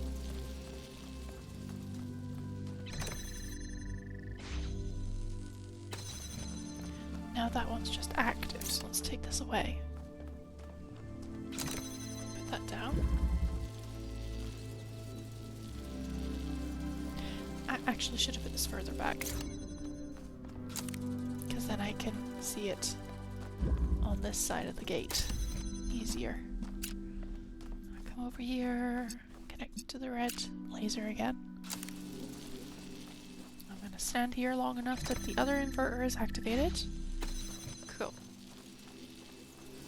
Give me this. Now, because this is red, I'm gonna use it to activate this door and that door. Like that, while I stand here. There we go. Perfect. 7 down, 1 to go. I'm impressed.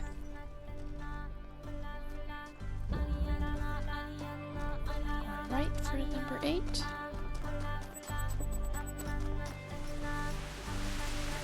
what's this? Foxy, Foxy, Foxy! There's so much to discover on this island that sometimes it overwhelms me. Every lake, every forest contains an incredible, interconnected, permanently changing network of organisms. And every one of those organisms is almost infinitely complex and contains other organisms within itself. It seems impossible to ever really grasp, but then, step by step, I do understand. It takes time and effort, but it's not impossible.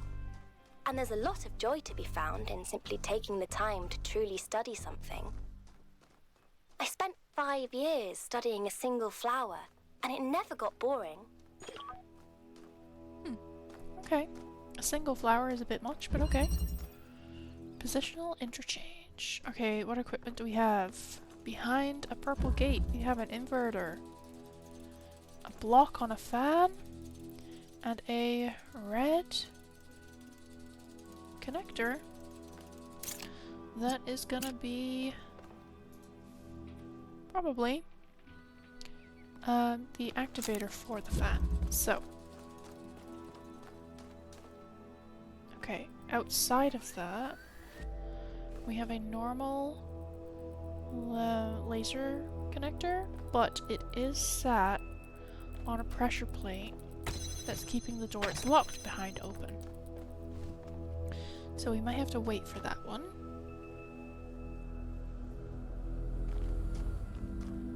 Unless magically I can reach the blue laser from here? Oh, I can. Okay. Alright, well in that case, let me come through here and pick up the inverter and connect it to there. And on a hunch, I'm gonna set it on top of the box on the fan. Maybe not. Let's just leave it on the floor. Actually, I want to put it further back though. Oh. There we go. Just in case I need to see it.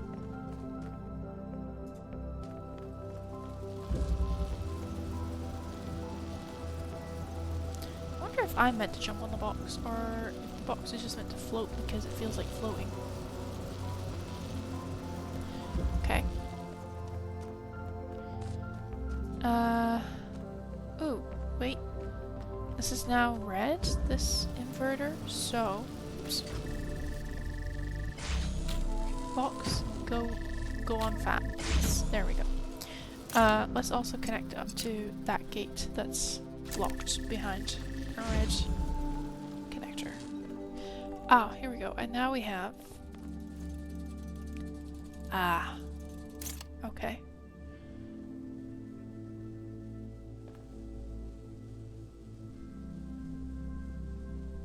I'm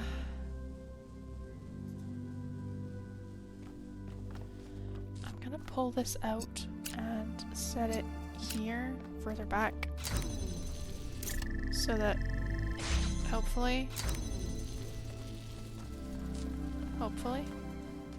no, wait.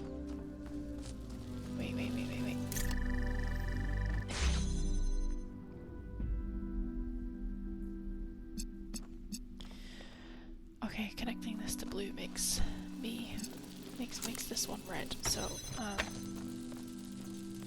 gonna do this. Okay.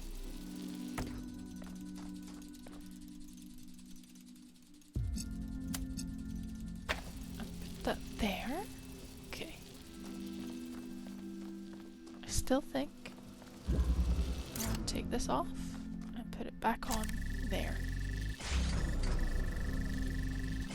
And perhaps it having two sources of being red, if I use this inverter on this connector and the other inverter, maybe I'll have enough of a stable thing for it to stay up?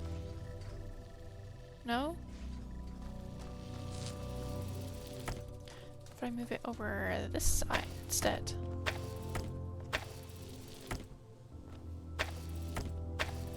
There, that's enough space. There we go. Doesn't keep the red active for long enough. Okay. Wait.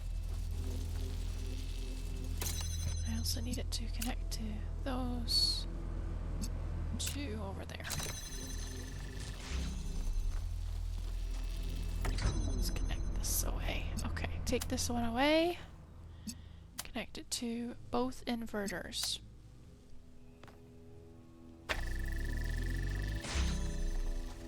No. Okay.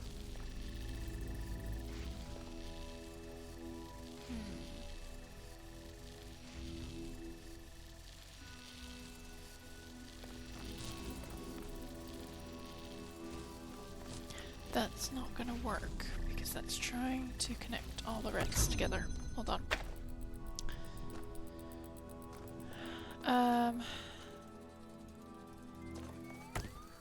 So this just needs to be directly connected to that.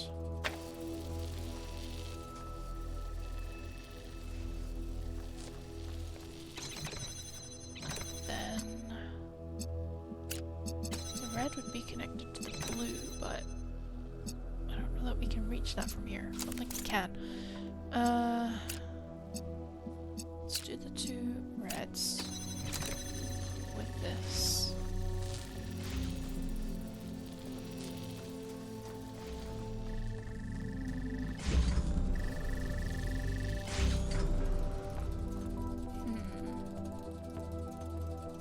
I feel like I'm missing something.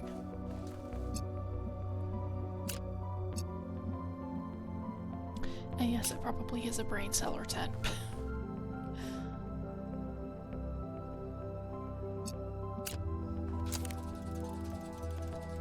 Put the block on the fan again. Connect this to the fan. I know that it keeps stopping, but we're just gonna ignore that for right now. I'm missing another piece of equipment. No. No, I'm not. Okay.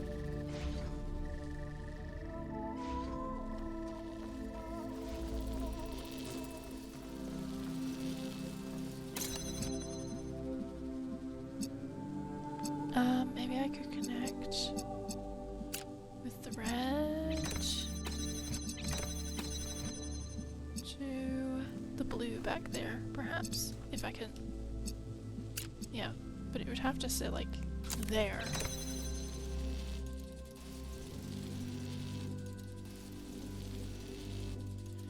And there's no real way of this staying open if I do that. Okay.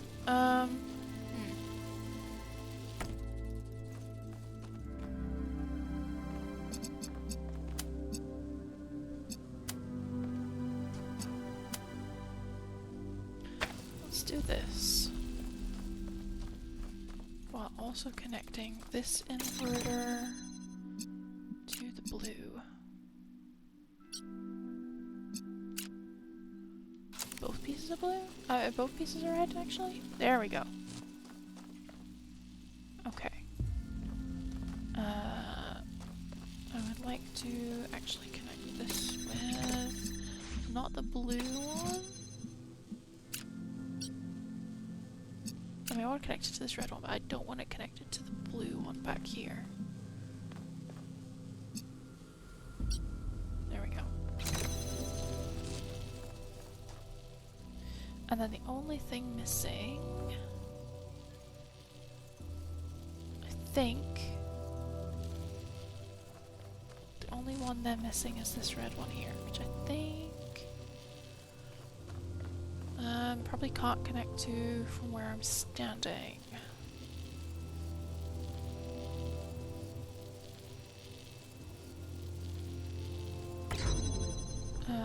Okay, that ruined everything. Okay. Good to know.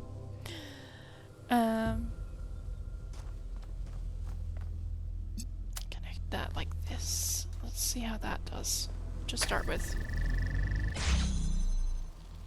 There we go. Okay. So, I actually would like to take this piece and connect it to there. Actually, it doesn't need to do that. Connect the red to... well, the blue would be useful, but I can't reach it from here. You know what? Red is connected to there.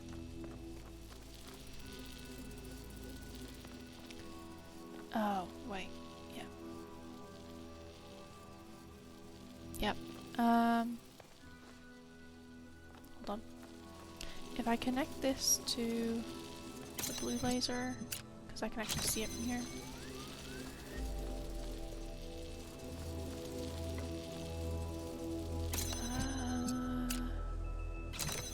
There. And then the blue. Okay, yes. Hold on. This would have to be connected to the... actually, it doesn't have to be connected to anything specific at this exact moment.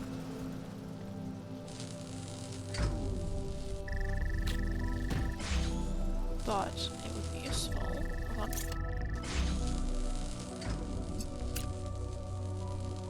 No, it's picking up a red. It would be useful if... okay. This one? Is it this one that shows? This one's throwing off a red. So let's do these two. And then this blue should be able to connect to the flying inverter. There we go. There we go. Whoops. There's all 8 for today. For East 3.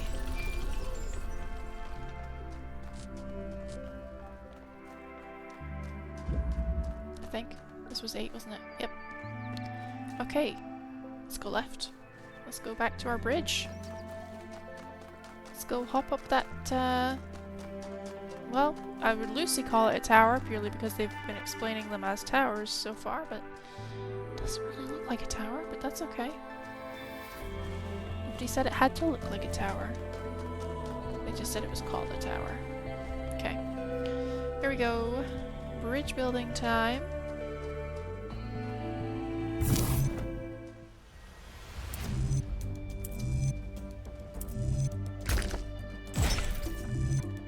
least this one has like really obvious places where the pieces can fit.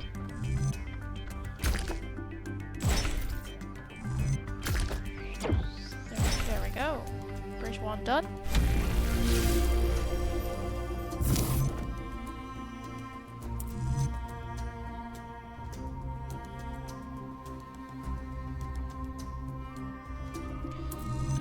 Okay.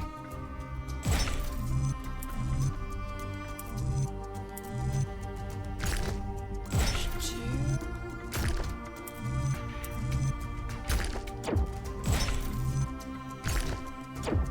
Doesn't really matter which way that faces. It's done. Okay. Let's head up through our anti-grav. See what waits us on the other side.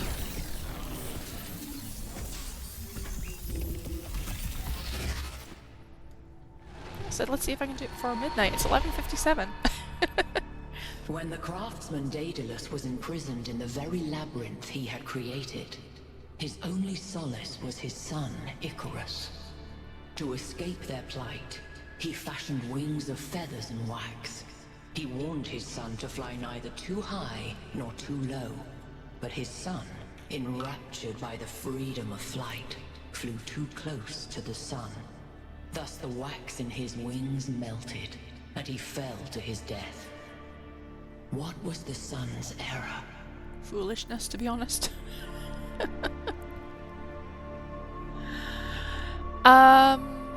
Okay. Should never have attempted to escape the labyrinth. No. Idiocy, they're made from wax. Impatience, we wanted to soar so high, should have built better wings. No. Should have listened to his father. Yeah, probably. Didn't use them correctly. I'm torn between hubris, disobedience, and idiocy. But let's go with hubris. When humankind was born, all of nature belonged to the gods. Where would you be now, if none had dared to grasp the flame that Prometheus brought? After the death of his son, Daedalus withdrew in sorrow to a foreign land. King Minos came looking for the craftsman to exact his revenge. The answer to a riddle revealed where Daedalus dwelled, but for Minos, that answer was his ruin. Consider King Minos burned in his bath as you seek your own answer. Okay. Laser cannon number 3. Hello, welcome to the scene.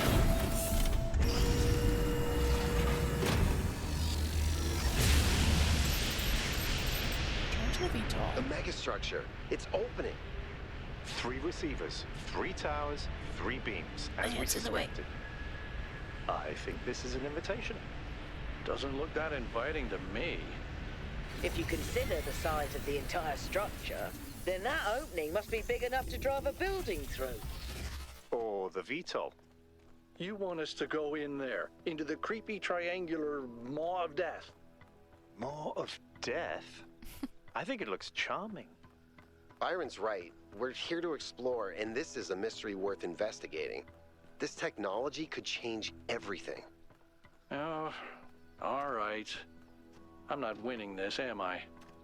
Nope. Let's meet up with the VTOL, everybody. We're going in. Okay. I'm going to read through the pieces that are available on our interface. Drone data from the north of the island. I sent the drone to have a look at another puzzle cluster, but it seems they remain inactive until someone gets there or until the transport system goes online. Okay. Social media. Cat sitting advice. Oh. Pellegrino, 800. So, I'm cat-sitting Yakut's cat, Bruce, and he keeps peeing on my charging pod. Is there anything I can do to prevent this? Atal, 890. Clean it very thoroughly, so not a single trace of smell remains. I know it's hard without the ability to smell, but we do have some cleaning agents that should do the trick. Contact me on private if you need a list. Oh, and make sure Bruce isn't distressed by something. Cats don't like being moved from their territory. Maybe it would be easier if you just moved him back to Yakut's place and fed him there? Yakut 764. No, Bruce is just a bastard. That's just mean. He loves peeing on anything electrical, chewing on cables, and generally just breaking stuff. This is normal. And I warned you, Pellegrino, I could have given him to Neith. She used him. She's used to him. Pellegrino, but he's so fuzzy and I love him. Atal, aw, cats. Places of Longing, Paris. Athelvolk, 910. Paris was an ancient city sometimes called the City of Light, one of the great capitals of the world, home to tradition and innovation alike.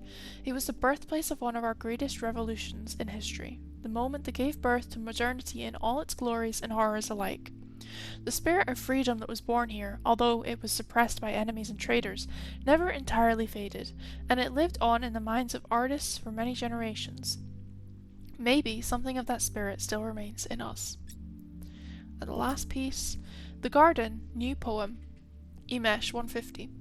I walk in the garden without fear, as stars swirl across the sky, and I stand amongst the tall lilies, who lift their faces to the passing eons.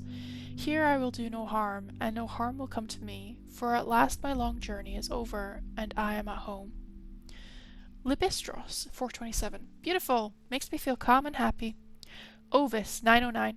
This is my new favourite of yours, I think, although maybe step by step towards the Nightingale might still win out. Let's say it's a tie. Orinia 342. The words are definitely beautiful, but to me it seems like a poem about death. Okay. I don't think it's about death. Yeah, I would say it's an inspiring poem about being happy where you are. Ovis. Exactly. The value of having found yourself and your place, being at peace. Imesh. Thank you for your thoughts, everyone. I really appreciate them. Okay. I'm going to head back to the VTOL and see what happens if I need to start the cutscene for the next section or if it just starts automatically. If it starts automatically, we'll let it finish and then end for the day. If it doesn't, we'll end for the day and start it next week. Okay, megastructure time.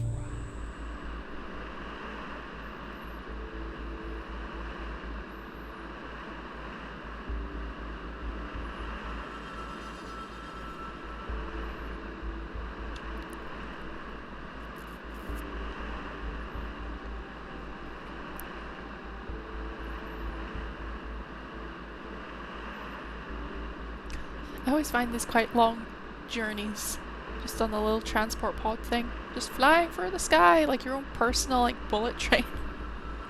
That's what it reminds me of as well, like in the shape of it, kind of reminds me of a bullet train. Does anybody else see that? By the way, I finished my analysis of the particle clouds. At first I thought they might be some kind of nanotechnology, but I was wrong. It's a lot worse than that. What we're looking at is a completely unknown type and state of matter. Completely inexplicable within our understanding of physics. Created and manipulated by someone. Fascinating. Okay, let's head up the stairs. Will this trigger a scene, or do I have to trigger it manually? Let's find out.